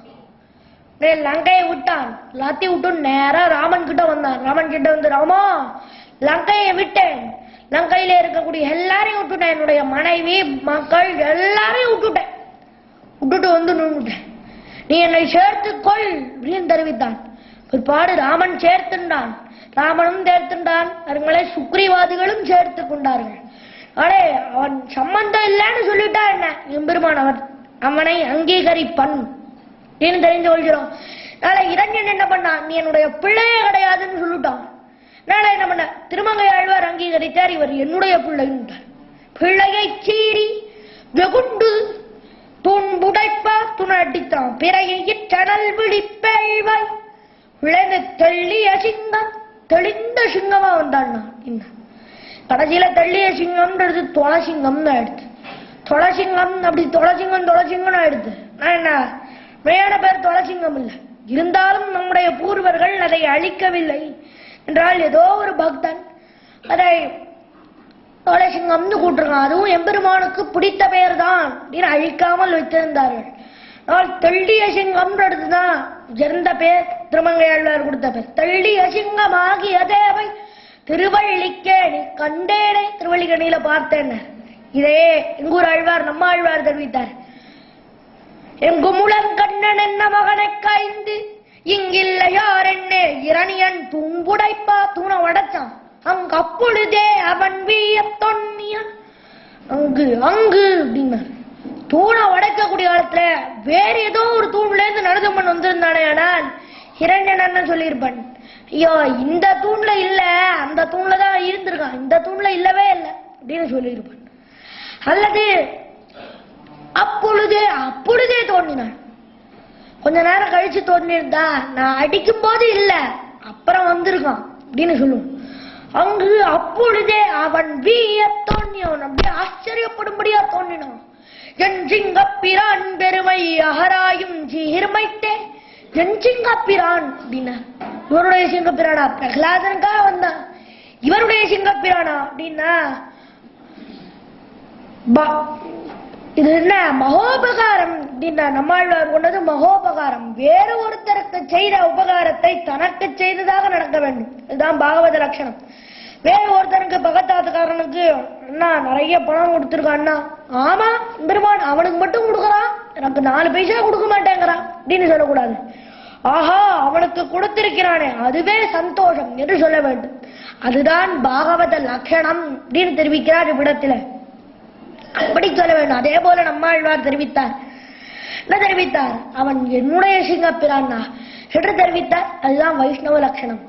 என் சிங்கப்பிரான் பெருமை அகராயும் சீர்மைத்தே அவன் வீய தோன்னிய, ஆச்சரியப்படும்படியா தோன்றினான். பரியனாகி வந்தா அவனன் உடல் கீண்டா அமரர் கரியவாதிப்பிரான் அரங்கத்தமலன் முகத்து கரியவாகி புடவரந்து விழுந்து செவ்வரியோடி நீண்டவ பெரியவாய கண்கள் என்னை பேதமை செய்தனவே என்று தெரிவிக்கிறார் திருப்பாணாழ்வார். பரியனாகி வந்தா பெரிய வடிவெடுத்துன்னு வந்தான்னா, ரொம்ப பெரியவனா வந்தான். அப்படி வந்து அவனன் உடல் கீண்டான், அந்த இரண்யனுடைய உடம்பை கிழித்தான் என்று தெரிவிக்கிறார்.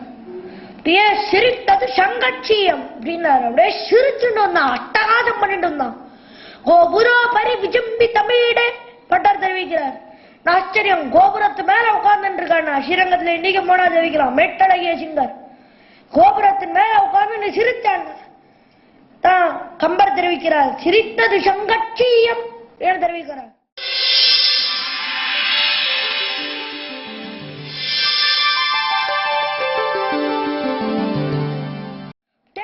ஆச்சரியமா வந்தான், பட்டித்தனாவும் அப்படின்னார்.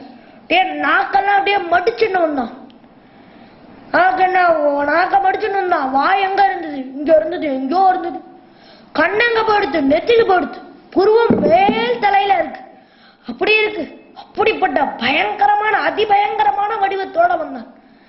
அந்த வெளியில வந்து கொஞ்ச நேரம் பந்தாடினான், இரண்யனை பந்தாடினான். ஏற்கா அப்படின்னா அவன் கேட்டிருக்கானே சில வரங்கள், அதற்கு ஏத்தா போல வந்து சேர வேண்டும். அதற்காக நின்று இருந்தான்.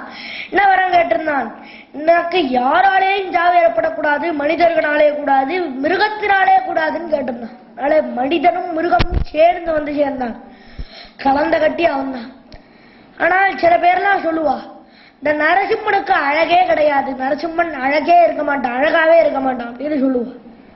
ஆனால் உண்மையிலேயே அது கிடையாது. பட்டார் தெரிவிக்கிறார், கண்ட சக்கரையும் பாலும் கலந்த அப்போலே. இப்ப ராஜபட்டருடைய காலத்துல சில பேர்லாம் இருந்தாள். அவள்லாம் நேரா போய் சில காலமா சிங்கத்தை தனியா பார்த்துட்டு இருந்தாளா, மனிதனை தனியா பார்த்துட்டு இருந்தா. நரசிங்கத்தை சேர்த்து பார்த்த அப்புறம் சிங்கத்தை தனியா பார்க்க பிடிக்கல, மனுஷனை தனியா பார்க்க பிடிக்கல. இத போலன்னா கண்ட சக்கரையும் பாலும் கலந்த அப்போலே. சில பேர்லாம் பாலை தனியா சாப்பிடுவா, சர்க்கரையை தனியா சாப்பிடுவா. பாலையும் சர்க்கரையும் சேர்த்து சாப்பிட்ட அப்புறம் தனித்தனியா சாப்பிடுறதுக்கு பிடிக்காது. அதே போலத்தான் இவ்விடத்திலே என்று ஸ்ரீ பராசர பட்டர் அற்புதமா எடுத்து காட்டினார். அண்ணா அழகு அழகியான் தானே அறியுருவன் தானே பழகியான் தாளே பணிமின். அவன் தான் உண்மையிலேயே ரொம்ப அழகு. நரசிம்மனை போல அழகு கிடையவே கிடையாது அப்படின்னுட்டா நம்முடைய பூர்வர்கள் அவ்விடத்துல அப்படிப்பட்ட அழகோட வந்து சேர்ந்தான். சராலே அதற்கு மேல என்ன, வீட்டுக்கு உள்ளே கூடாது வீட்டிற்கு வெளியே கூடாது அப்படின்னா. அதனால என்ன பண்ணா, நிலப்படி எல்லாம் உட்காந்துனா. அந்த காலத்துல எல்லாம் நிலப்படி போட்டிருப்பா. பழமொழியே உண்டு, வீட்டுக்கு வீடு வாசப்படி அப்படின்னு பழமொழி. அதனால என்ன, எல்லா ராத்திலையும் வாசப்படி இருக்கும். ஆனால் இப்ப எல்லாம் என்ன அப்படின்னா, நிலப்படியும் இல்ல தூணும் இல்ல. ஏன் அப்படின்னா எங்கேயாவது நரசிம்மன் வந்துருவானோன்னு பயம். அதனால என்ன, நிலப்படியும் வைக்கிறது இல்ல தூணும் வைக்கிறது இல்ல இந்த காலத்துல. அதனால என்ன, இந்த காலத்துல எல்லாம் கட்டாயம் நிலப்படியும் இருக்கும் தூணும். அதனால இந்த நிலப்படியானது இருந்தது. இந்த நிலப்படியில வந்து உட்கார்ந்துட்டான். அதுக்கு மேல என்ன, ஆகாயத்திலே கூடாது பூமியிலே கூடாது அப்படின்னா. அதனால என்ன பண்ணான், மடியில இட்டுனான். ஹிரண்யனுக்கு ஒரு அற்புதமான ஒரு பாக்கியம் கிடைச்சது. என்ன அப்படின்னா, அவன் சாகக்கூடிய காலத்திலே எம்பெருமானுடைய மடியிலே இருந்து சாகும்படியான ஒரு பாக்கியம் கிடைச்சதுன்னா. அவன் என்ன புண்ணியம் பண்ணானோ தெரியல என்று நம்முடைய பூர்வர்கள்லாம் தெரிவிக்கிறார். யமன் கொல்லலை இந்த இரண்யனை. யமனுக்கும் யமனாக இருக்கக்கூடிய எம்பெருமான் அண்ணவாகுனான் தன்னுடைய மடியிலே வைத்துக் கொண்டு கொண்டான். மடியில இட்டுன்னா, ஆகாசத்துல இல்ல பூமி இல்ல, மடியில இட்டு கொண்டான். அதுக்கு மேலே பகல்லே கூடாது இரவிலே கூடாது கேட்டிருந்தான். சாயங்காலத்தை மறந்துட்டான். சாயங்காலத்துல வந்த அந்தியம்போதில் அறியுருவாகி அறிய அழித்தவனை அப்படின்னு தெரிவிக்கிறார் பெரியாழ்வார். அந்தியம்போதில் அறியுருவாகி அறிய அழித்தவனை. அந்தியம்போதில் சாயங்காலத்துல வந்தான். அறியுருவாகி, அரினா சிங்க வடிவு எடுத்துன்னு. அரி அப்படின்னா சத்ருன்னு ஒரு அர்த்தம். அறிய அழித்தவனை, அந்த இரண்யனை அழித்தான் இருக்கிறார். சாயங்காலம் வந்தான். அதுக்கு மேல உயிருள்ள பதார்த்தத்தினாலே கூடாது உயிர் இல்லாத பதார்த்தத்தினாலே கூடாது அப்படின்னா. அதனாலதான் என்ன பண்ணான் அப்படின்னா, நகத்தை எடுத்துன்னு. நான் உயிர் உள்ளதுன்னு சொல்ல முடியாது, உயிர் இல்லாதுன்னு சொல்ல முடியாது. ஏன் அப்படின்னா வளர்த்துட்டே போறது, அதை பார்த்தா உயிர் உள்ளதுன்னு சொல்ல முடியும். ஆனால் என்ன, அத கிள்ளினாலோ அல்லது வெட்டினாலோ வலியே ஏற்படுறது இல்லை. அதை பார்த்தா உயிர் இல்லாததுன்னு சொல்லலாம். அதனால நகத்தை எடுத்துன்னு. மேல நனைந்த பதார்த்தத்தினாலே கூடாது உலர்ந்த பதார்த்தத்தினாலே கூடாதுன்னா. நனைந்தது உலர்ந்தது அது நகத்துல தெரியவே தெரியாது. நனைந்தது போலவும் இருக்கும் உலர்ந்ததை போலவும் இருக்கும். அதனால நகத்தை எடுத்துன்னு வந்தான். மேல அஸ்திர சஸ்திரங்களாலே கூடாதுன்னா. அதனால இந்த நகத்தை எடுத்துன்னு வந்தான். நகத்தை எடுத்துன்னு வந்து குளித்தான்.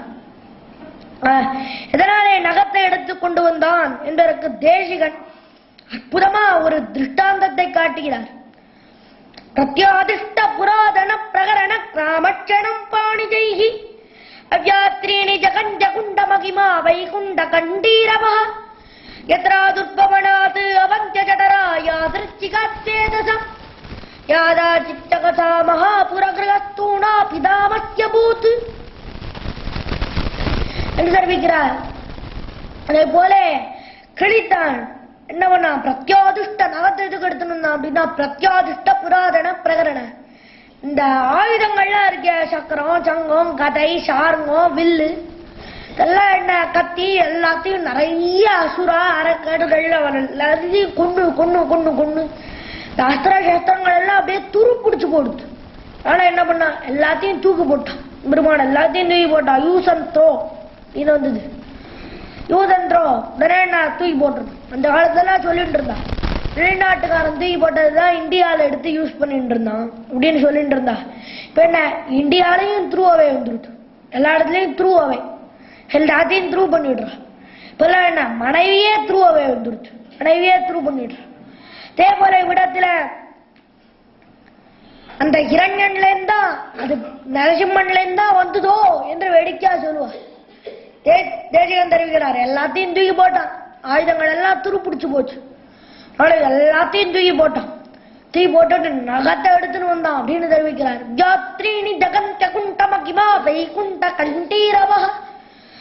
கிழித்தான். கிழித்த காலத்துல என்ன குருதி குழம்பிகள கூறுகிறாள் குடவை. ரத்தமானது வந்தது. குருதி குழம்பு எழுந்து வந்தது. அதுல நரசிம்மன் பார்த்தான். அந்த ரத்தத்தை பார்த்தான். என்ன ஆயிற்று? இந்த அற்புதமா தெரிவிக்கிறார் பூதத்தாழ்வான். நகக்கிரக ஜக பிரதிக்ரதலி சமுத்தர திரச்சட பிம்பிதம் ஸ்வம்மபு விலோக்ய ருச்சித புனக பிரதிம்கந்த சங்காவசாத் யேஷ நரகேசரி சய்ய திருஷ்யதே சுந்தரா. தெரிவிக்கிறார் பூதத்தாழ்வான். நகக்கிரக ஜக பிரதிக்ரதலி கிழித்தான். மார்பை பிழந்தான். பிழந்த காலத்துல என்ன? சமுத்தர திரச்சட பிம்பிதம் ஸ்வம்மபு. அப்படியே கிழித்த காலத்துல பிரதிபிம்பம் ரத்தம் அப்படியே வந்தது. பார்த்தான். நரசிம்மனுடைய பிரதிபிம்பமானது அது தெரிஞ்சது. தெரிந்த உடனே சிங்கத்துக்கு மற்றொரு சிங்கத்தை பார்த்தா பிடிக்கவே பிடிக்காது. இவனுடைய ரத்தத்துல இன்னொரு சிங்கம் வேற இருக்கா நினைத்தான். மிகுந்த கோபம் ஏற்பட்டது. கிழித்து எரிந்தான் என்று தெரிவிக்கிறார். அதற்கு மேல என்ன? இந்த நரசிம்மன் இருக்கானே, அந்த கிழித்தானே இரண்யனுடைய ரத்தம், அது என்ன குரூப் ரத்தம்னு விசாரித்தா. என்ன? இரண்யனுடைய ரத்தத்துல எல்லா குரூப்பும் இருக்கும். ஏபி எல்லா குரூப்பும் இருக்கு. எந்தெந்த குரூப்லாம் இருக்கோ அத்தனை குரூப்பும் இருக்கும். நிறைய ரத்த பானம்லாம் வேற பண்ணியிருக்கான். அதனால எல்லா குரூப்பும் இருக்கும் இரண்யனுடைய ரத்தத்தில். அதனால கிழித்தான். அப்படிப்பட்ட ரத்தத்தை கிழித்தான். முதல்ல என்ன பண்ணா? அற்புதமா தெரிவிக்கிறார் பெரியாழ்வார். அளந்திட்ட தூணை அவன் தட்டா ஆஞ்சே வளர்ந்துட்டு வாழுயிர் சிங்க உருவாய் உளந்தொட்டிரணியன் முன்மாறு பகலம். உளந்தொட்டு உன்னுடைய உள்ளத்தை தொட்டான். தொட்டான் அப்படின்னா சில பெயர்கள்லாம் இருப்பா. பல பல நாஸ்திகர்கள்லாம் இருப்பா. நாஸ்திகர்கள்லாம் என்ன பண்ணுவா அப்படின்னா, பெரிய கூட்டத்துல பெருமாட்டு ஒருத்தன் கிடையவே கிடையாது, அப்படி ஒருத்தன் கிடையவே கிடையாது, யாரும் கிடையாது, எம்பெருமான்லாம் ஒருத்தரும் கிடையாது. நன்னா எம்பெருமானை பற்றி திட்டு திட்டு திட்டுன்னு வாய்க்கு வந்தபடி திட்டுவா. இன்னும் திட்டுட்டு ஆத்துக்கு வருவா. 9 மணிக்கு ஆத்துக்கு வருவா. ராத்திரி ஆத்துக்கு வருவா. ஆத்துக்கு வந்து அண்டர் கிரவுண்ட் செலர் 2 நிலவர உள்ள போவா. அதுக்குள்ள போய் பெரிய திருவேங்கடமுடையான் படம் இருக்கும். நம்ம ஆத்த கூட அவ்வளோ பெரிய திருவேங்கடமுடையான் படம் இருக்காது. திருப்பதியில கூட அவ்வளோ பெருசா இருக்க மாட்டேன். அவ்வளோ பெரிய திருவேங்கடமுடையான் படம் இருக்கும். போய் என்ன கற்பூர ஆர்த்தி பண்ணுவா. பண்ணி கிடு கிடு கிடு கிடுன்னு கன்னத்துல போட்டுப்பா. போட்டுண்டு பெருமானே நீ என்ன இதை மறுதி மன்னிச்சிரு, நான் ஏதோ வயிற்று பொழப்புக்காக இதெல்லாம் பண்ணிட்டு இருக்கேன், இதெல்லாம் நிஜமா நீ எடுத்துக்காத, மன்னிச்சுடு அப்படின்னு சொல்லிட்டு வந்துருவா. அத போல வெளியில நன்னா பொழப்புக்காக நன்னா திட்டிட்டு உள்ளத்தில நம்மிடத்துல பக்தியோட இருக்கானா என்று அவனுடைய மார்பை கிழித்து பார்த்தான். பார்த்தால் உள்ளத்திலேயும் வெறுப்பு இருந்தது. அதுதான் நம்மாழ்வார் தெரிவிக்கிறார். உன்னை சிந்தையினால் இகழ்ந்த இரணியனதகல் மார்பம் கீண்ட என் முன்னை கோளறிய முடியாதது எனக்கே என்று தெரிவிக்கிறார். உன்னை சிந்தையினால் இகழ்ந்தான், மனசால இகழ்ந்தான். என்ன எப்பொழுதுமே எம்பெருமான் என்ன பண்ணுவான் சேர்த்து கொள்ளக்கூடிய ஆட்கள் என்ன, எம்பெருமானே நீயே கதி, உன்னை தவிர வேறு கதி கிடையவே கிடையாது அப்படின்னு ஒரு வார்த்தை சொன்னா போதும் உடனே சொல்லுவான். ஆனால் என்ன கைவிடக்கூடிய காலத்திலே நன்னா இவன் நம்மிடத்திலே ரொம்ப கட்டை நம் கொண்டிருக்கிறானோ என்பதை பார்த்துத்தான் கைவிடுவனை தவிர அப்படியே கைவிட்டு விடமாட்டான். அதுதான் எம்பெருமானுடைய குணம். பார்த்தான். உள்ளத்தினாலேயும் வெறுப்பு இருந்தது. அதனால கிழித்து எரிந்து விட்டான் என்று தெரிவிக்கிறார். அதை அற்புதமா பெரியாழ்வார் தன்னுடைய இன்னொரு பாசுரத்தினாலே தெரிவிக்கிறார். உளந்தொட்டிரணியனை உயிர்நுதியால் ஒள்ளியமார் உரைக்க உண்ணி சிரம்பற்றி முடியிடிய கண்பிதுங்க வாயலற தெளித்தான் கோயில் உரம்பற்ற மலர்க்கமலம் உலகளந்த சேவடி போல் உயர்ந்து காட்ட வரம்புற்ற கதிர்ச்சன்னல் தாழ் தாழ்த்து தலைவணக்கும் தன்னரங்கமே அப்படின்னு தெரிவிக்கிறார். இந்த பாசுரத்தை ஸ்ரீரங்கத்திலே அரையர் சுவாமிகள் அற்புதமா சேவிப்பார்கள். உரம்பற்றிரணியனை உயிர்நுதியால் உள்ளியமார் புரைக்க ஊன்னி சிரம் பற்றி முடியிடிய கண் பிதுங்க வாயலற தெளித்தான் கோயில் உரம்பெற்ற மலர்க்கமலம் உலகளந்த சேவடி போல் உயர்ந்து காட்ட வரம்புற்ற கதிர்ச்சென்ன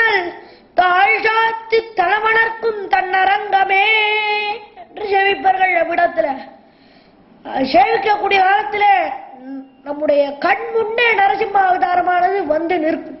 அவ்வளவு ஆச்சரியமாக சேவிப்பார்கள் அவ்விடத்துல. உள்ளத்தை தொட்டு பார்த்தான். பிற்பாடு என்ன பண்ணா, சிரம் பற்றி முடிய அப்படி பிடிச்சுன்னா ஒரு கையால முடி இடிய முடியானது அப்படியே இடிந்தது, புடியாக போனது. கண் பித்துங்க, கண்ணானது அப்படியே பிட்டுங்கித்து. ஐ பால் அது அப்படியே வெளியில வந்துடுத்து. வாய் அலற, வாயானது அப்படியே அலறித்து. தொழித்தான் கோய அப்படி கிழித்து எறிந்தான். எறிந்த உடனே என்ன ஆயிற்று, ஹிரண்யன் பார்த்தான். ஹிரண்யன் அப்படியே கீழே சாய்ந்தான். அவனை முடித்தான். இதை எத்தனையோ ஆழ்வார்கள் பாடுகிறார்கள். சிலவற்றை மட்டும் தெரிவிக்கிறேன். பொய்கை ஆழ்வார் என்கிற ஆழ்வார் அவர் தெரிவிக்கிறார். வரத்தால் வலி நினைந்து மாதவனின் பாதம் சிரத்தால் வணங்கானாம் என்ற உரத்தினால் ஈரறியாய் நேர்வலியோனாய் இரணியனை ஓரறியாய் நீடந்ததும் இருக்கிறார் பொய்யாழ்வார் தன்னுடைய முதல் திருவந்தாதியில. என்ன ஆச்சு, வரத்தால் வலி நினைந்து தேவர்கள்லாம் என்ன பண்ணான்னா நிறைய வரத்தை கொடுத்து கொடுத்து வச்சுருந்தா இந்த இரண்யனுக்கு. ஏன் அப்படின்னா, பெரிய ராஜாக்கள் இருக்கக்கூடிய இடத்துலலாம் நல்லா பெரிய பண்ணி, இந்த பண்ணிக்கு நிறைய சாப்பாடு என்னென்னலாம் சாப்பாடு போடணுமோ அதுக்கு வேண்டி எல்லா சாப்பாடு போட்டு நல்லா பெருசா வளர்ப்பா. பிற்பாடு அதனுடைய மாம்சத்தை எடுத்து நல்லா பெரிய மாம்சத்தை எடுத்து ராஜாக்களுக்கு கொடுப்பார்கள். சாட்டாதான் அவளுக்கு சக்தி இருக்கும் அப்படின்றதுக்காக கொடுப்பார்கள். அதே போல இரண்யனை என்ன பண்ணா அப்படின்னா, வரத்தை கொடுத்து கொடுத்து வளர்த்து வச்சிருந்தான். ஏன், எம்பெருமான் வரக்கூடிய காலத்துல எம்பெருமான் வந்து கிழிப்பன், கிழிக்கிறதுக்கு நிறைய சதா இருக்கணும் அப்படின்றதுக்காக நல்லா வளர்த்து வச்சிருந்தா. கிழித்தான். இரண்யனை பார்த்தான் எம்பெருமான். நடந்து வச்சிருந்தாலே இரண்யனை பார்த்தான். பார்த்த உடனே பார்த்தான் எம்பெருமான், போ ஏதோ இவ்வளவு பெரிய வடிவம், ஏதோ இரண்யன்னா ஏதோ இருப்பான்னு நினைச்சவங்களுக்கு இவ்வளவு பெரிய வடிவம். பார்த்தான். அவனே ஒரு அடி பின்னாடி விட்டுட்டான். எம்பெருமானே ஒரு அடி பின்னாடி வைக்கும்படியா இருந்தது. அப்படிப்பட்ட வடிவு இரண்யனுக்கு. இரண்யன் என்ன பண்ணான், அவனுடைய வடிவை பார்த்த உடனே என்ன ஆயிடுச்சு, அவன் நினைத்தே பார்க்கல, அதிர்ச்சி. திடீர்னு வந்தானா, என்ன ஆச்சரியம், என்ன இவன் வருவான், இதே ஏதோ வருவான் எம்பெருமான் வருவான்னு நினைச்சுட்டு இருந்தான். அதுவும் இதே போல மேல கழுத்து வரைக்கும் சிங்கமாகவும் கீழே மனிதனாகவும் ஒருவான் நினைத்தே பார்க்கல. உடனே கீழே விழுந்துட்டான். என்ன, உருகி போனான். இரண்யன்னா என்ன அர்த்தம் அப்படின்னா தங்கம்னு அர்த்தம். உருகி போனான். எதனால உருகினான், பொன்னனா கையாலே. பொன்னன் தங்கம் அல்ல, தங்கத்தை நெருப்புல காட்டினா உருகிடும். பெருமான் என்ன நெருப்பா அப்படின்னா, ஆமாம் நெருப்பு. இவையா பிளவாய் திரிந்தெறி கண்ணா, இவையா எரிபட்ட கண்கள், இவையா எரிபுங்கி காட்டும் இமையோர் பெருமாகான் நரிபுங்கி காட்டும் அழகு. இவையா பிளவாய் திரிந்தெறி கண்ணா, இந்த வாய் இருக்க பெரிய குகைய போல இருந்ததுன்னா, இவையா எரிவட்ட கண்கள், கண்ல அப்படியே நெருப்பு பொங்கல்.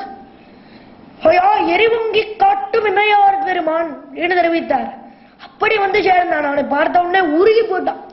பிற்பாடு பணத்தை தான், இரண்யனுடைய பணத்தை தான் கிழிச்சு எறிந்தான் என்று தெரிவிக்கிறார் அவ்விடத்துல.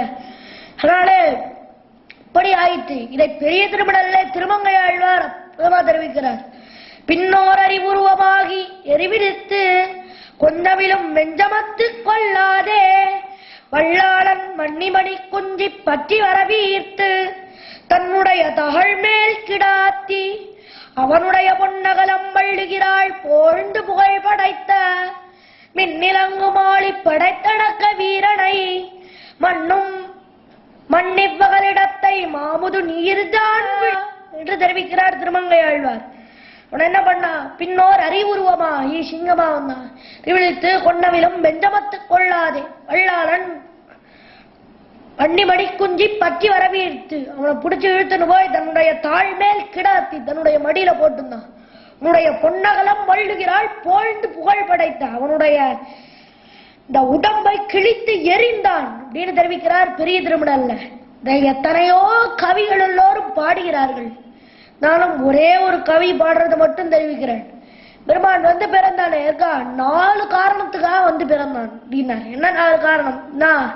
பிரக்லாதஸ்யப்ஜசனமமிதம் தைத்ய வர்க்கஸ்ய தம்பம் ஸ்தம்பம் மட்சஸ்தலம் அபிரிபோஹோ யோக பத்தேன பிரதேத்தும் அப்படின்னா பிரகலாதஸ்ய வியசனமமிதம், பிரகலாதனுடைய துயரத்தை தீர்ப்பதற்காக, தைத்திய வர்க்கஸ்ய தம்பம், அந்த அசுரர்களுடைய கொழுப்பு, கொழுப்பை அடக்குவதற்காக, அதற்கு மேலே ஸ்தம்பம் தூணை பிளப்பதற்காக, பட்சஸ்தலம் அபிரிபோகோ இரண்டனுடைய மார்பகம், இந்த மார்பை பிளக்க வேண்டும். இந்த 4 காரணத்துக்காகத்தான் எம்பெருமான் வந்து பிறந்தான் அப்படின்னு தெரிவிக்கிறார். அவ்விடத்துல பிறந்தான்.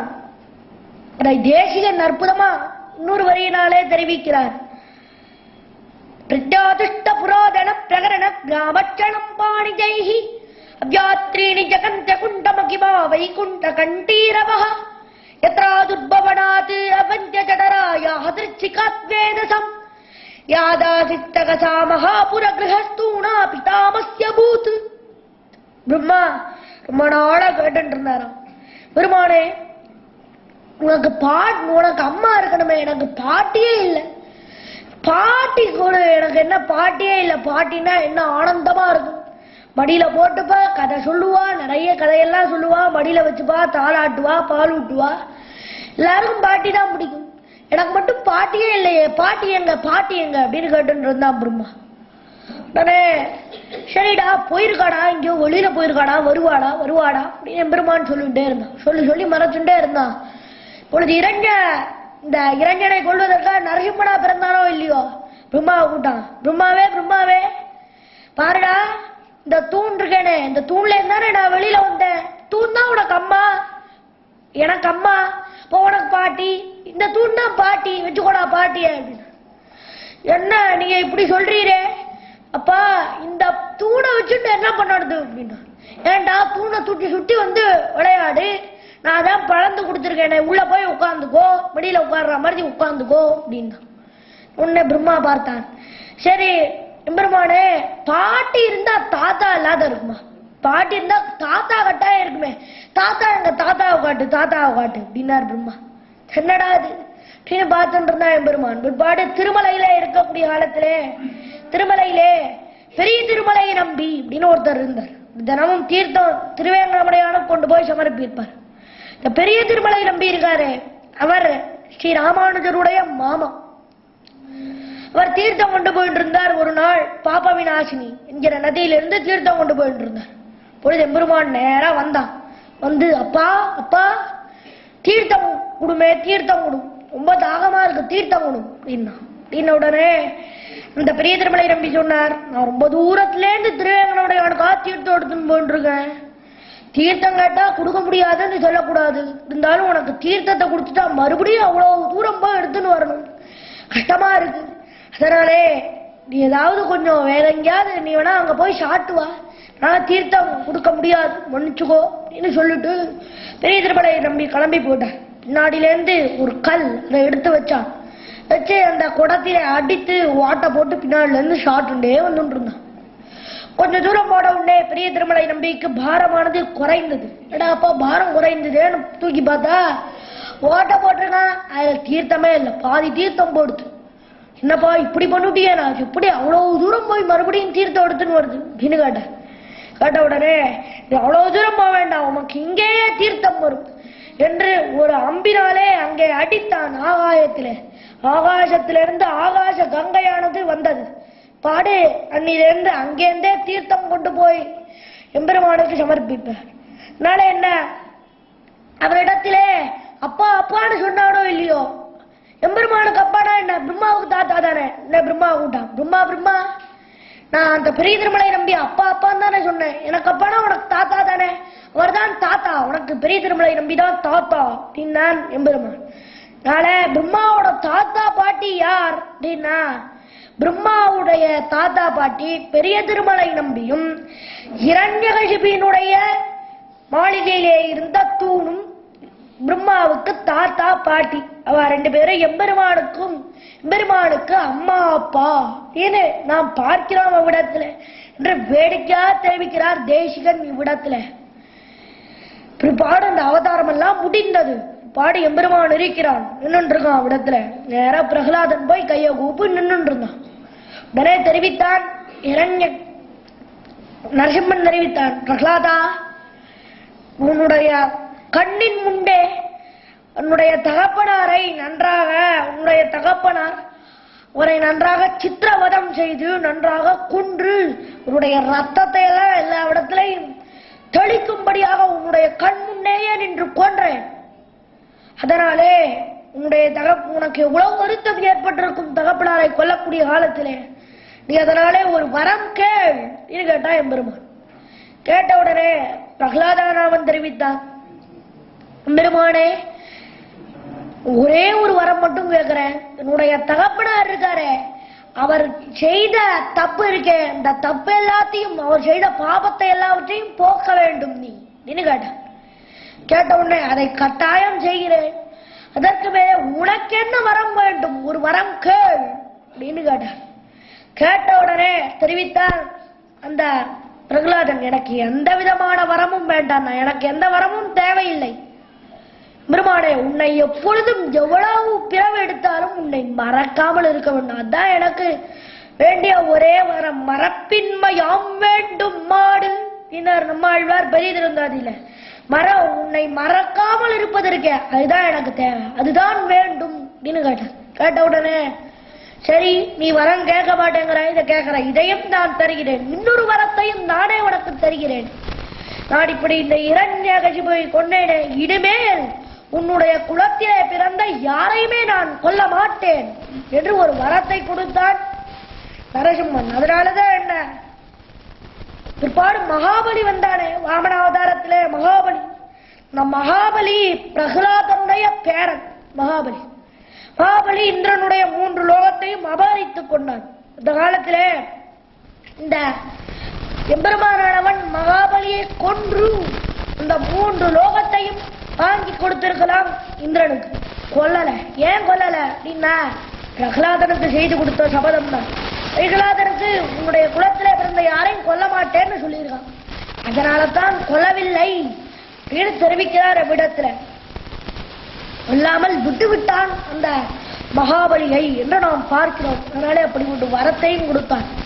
அதற்கு மேலே அற்புதமான ஒன்றை மட்டும் தெரிவித்து நிறுத்துகிறேன்.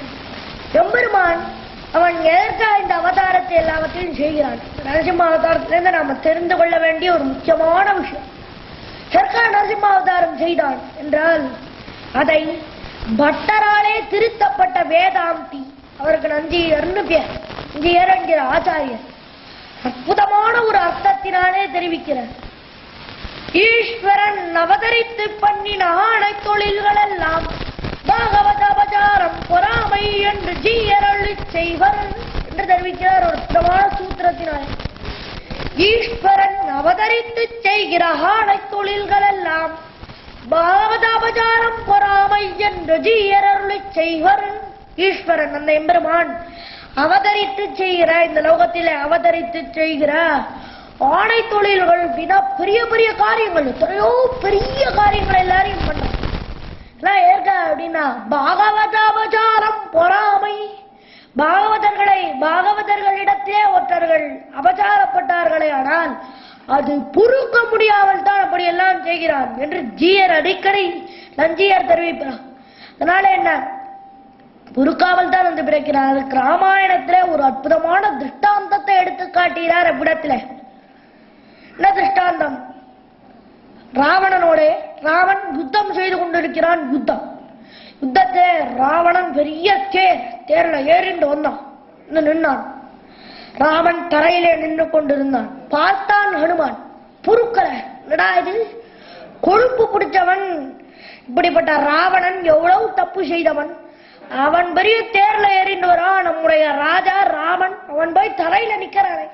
நேரா போனான், போய் தன்னுடைய தோளிலே ஏற்றி வைத்துக் கொண்டான் ராவணை.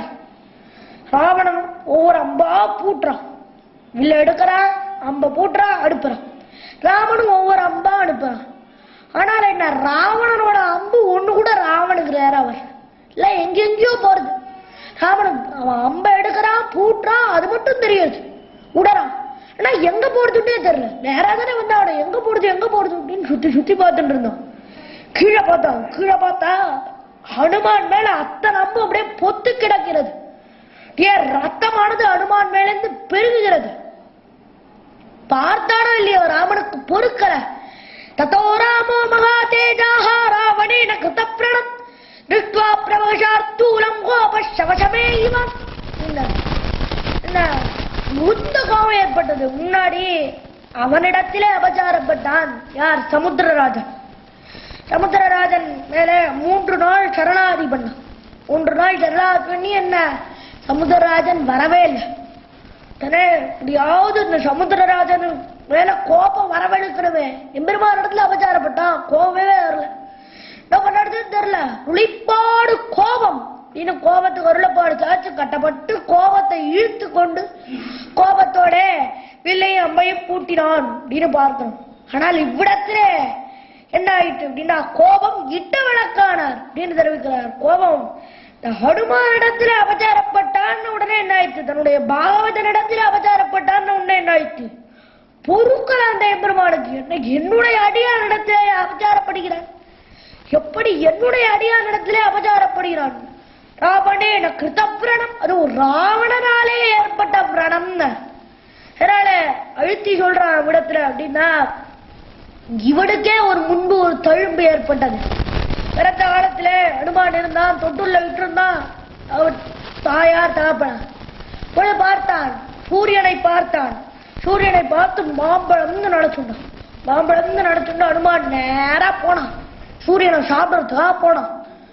போன உடனே சூரியன் நேரா போனான். இந்திரா போலே இந்த ஹனுமான் என்ன சாப்பிட வரா, நீதான் தடுக்க வேண்டும் அப்படின்னு பிரார்த்திச்சான் சூரியன். நேரா வந்தா இந்திரன் தன்னுடைய வஜ்ராயுதத்தால தன்னா வலது கண்ணத்துல அடிச்சான், ஓங்கி அடிச்சான். கேந்து பூமியில வேகமா வந்து விழுந்தான். இடது கண்ணத்துல போட்டுது. 2 கண்ணும் வீங்கிட்டு. இதனால அனுமான் அப்படின்ற பெயரே இதனால ஏற்பட்டது. 2 கண்ணமும் வீங்கினதுனால ஏற்பட்டது. அது என்ன? அது வீரத்தழும்பு. அது வீரத்தழும்பு, அவனுக்கு ஏற்பட்ட தழும்பு. ஆனால் இது என்ன? ராவணன் ஒரு ராட்சச பெயர், அவனால ஏற்பட தழும்பு. நினைத்தானோ இல்லையோ பொறுக்கல ராவனுக்கு. திருஷ்ட்வா பிரவசார்த்தூலம் கோபஷவசமேவான். கோபஷவசமேவான். கோபம் இட்ட விளக்கானார் அப்படின்னா கோபம் உடனே வந்தது. எடுத்தான், அம்பை பூட்டினான், அடித்தான் ராவணனை என்று தெரிவிக்கிறார் அவ்விடத்திலே அற்புதமாக. அதனால என்ன? தன்னிடத்துல அபச்சாரப்பட்டா எம்பெருமானுக்கு கோபம் வரவே வராது. தன்னுடைய அடியாரிடத்திலே அபச்சாரப்பட்டானே ஆனால் கோபம் உடனே வந்து விடும் என்று தெரிவிக்கிறான். அதனால்தான் அடியாரிடத்திலே அபச்சாரப்படுவதனால தான் வந்து பிறக்கிறான். தன்னிடத்திலே அபச்சாரப்பட்டா எம்பெருமான் வந்து பிறக்க மாட்டான். இறங்கடே சொல்லிட்டு இருந்தான். எத்தனையோ காலமா சொல்லிட்டு இருந்தான். எம்பெருமான்னு ஒருத்தன் கிடையாது, எம்பெருமான்னு ஒருத்தன் கிடையாது அப்படின்னு திட்டு இருந்தான். எல்லா நாஸ்திகரும் திட்டுறான், எல்லாரும் திட்டுறான். எம்பெருமான்னு ஒருத்தன் கிடையவே கிடையாது. எம்பெருமான்னு ஒருத்தன் இருந்தா அவன் என் கண் முன்னாடி வந்து நிக்கட்டுமே திட்டுறான். திட்டினா என்ன? எம்பெருமான் ஒவ்வொருத்தன் முன்னாடி வந்து நின்றுட்டா இருக்கான். நின்றுட்டு இருந்தா என்ன? அதை தவிர வேற வேலையே இல்லையான்னு எம்பெருமானுக்கு. ஒருத்தன் முன்னாடி வந்து நிக்கிறது இல்லை எம்பெருமான். ஏன் அப்படின்னா நம்ம கிட்ட தானே சொல்றான், சொல்லிட்டு போட்டோம், பரவாயில்ல போட்டோம், நம்ம குழந்தை தானே அப்படின்னு விட்டுடுறான். ஆனால் என்ன? பாகவதர்களிடத்திலே அபச்சாரப்பட்டாடே ஆனால் கோபமானது மிகுந்த கோபம் வந்து சேர்கிறது. அதனால என்ன ஆயிற்று? கோபத்தினாலே அவன் வந்து பிறந்தான். நரசிம்மமாக பயங்கரமான வடிவை எடுத்து கொண்டு வந்து இரண்யனை அழித்தான். இரண்யனைய எம்பெருமான் நினைச்சிருந்தா பரமதத்திலேருந்தே கொண்டிருக்க முடியாதா? எம்பெருமான் ஒரு சங்கல்பம் செய்தால் போரும், இரண்யன் முடியட்டும் அப்படின்னு நினைத்தால் போரும், உடனே இரண்யனானவன் முடிந்து போவன். ஆனால் எதனாலே எம்பெருமான் செய்யலை அப்படின்னா தன்னுடைய அடியான் அவனை துன்புறுத்தினவனை நேரடியே வந்து நாமே சித்திரவதம் செய்து கொள்ள வேண்டும் என்பதற்காகத்தான் நேரிலே வந்து அந்த இரண்யனை கொன்றான் என்று நாம் பார்க்கிறோம். அதனாலே பாகவத அபச்சாரம் வராம எல்லா அவதாரம் என்ன? பாகவதர்களிடத்திலே அபச்சாரப்படுவது பொறுக்காமையாலே என்று நம்முடைய பூர்வர்கள் எடுத்து காட்டுகிறார்கள். அப்படிப்பட்ட அற்புதமான அவதாரம் நரசிம்ம அவதாரம். இதை இன்னும் எத்தனையோ கவிகள் எல்லாரும் சொல்லிட்டே இருக்காங்க. சொன்னா சொல்லிட்டே போகலாம், முடிக்கவே முடியாது. இருந்தாலும் சில பேர்கள் சொன்னதை, சில ஆழ்வார்கள் சொன்னதை மட்டும் தெரிவித்தேன்.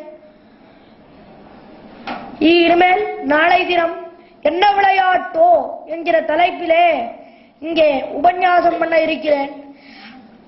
அப்படிப்பட்ட உபன்யாசத்தையும் எல்லோரும் வந்து கேட்குமாறு இந்த கோட்டிலே பிரார்த்தித்துக் கொள்கிறேன். அதற்கு மேலே ஒரே ஒரு விஷயம், இந்த உபன்யாசத்தை ஏற்பாடு செய்தவர்கள் அவர்கள் தாமோதர நாயுடு அவர்களுக்கும், அதற்கு மேலே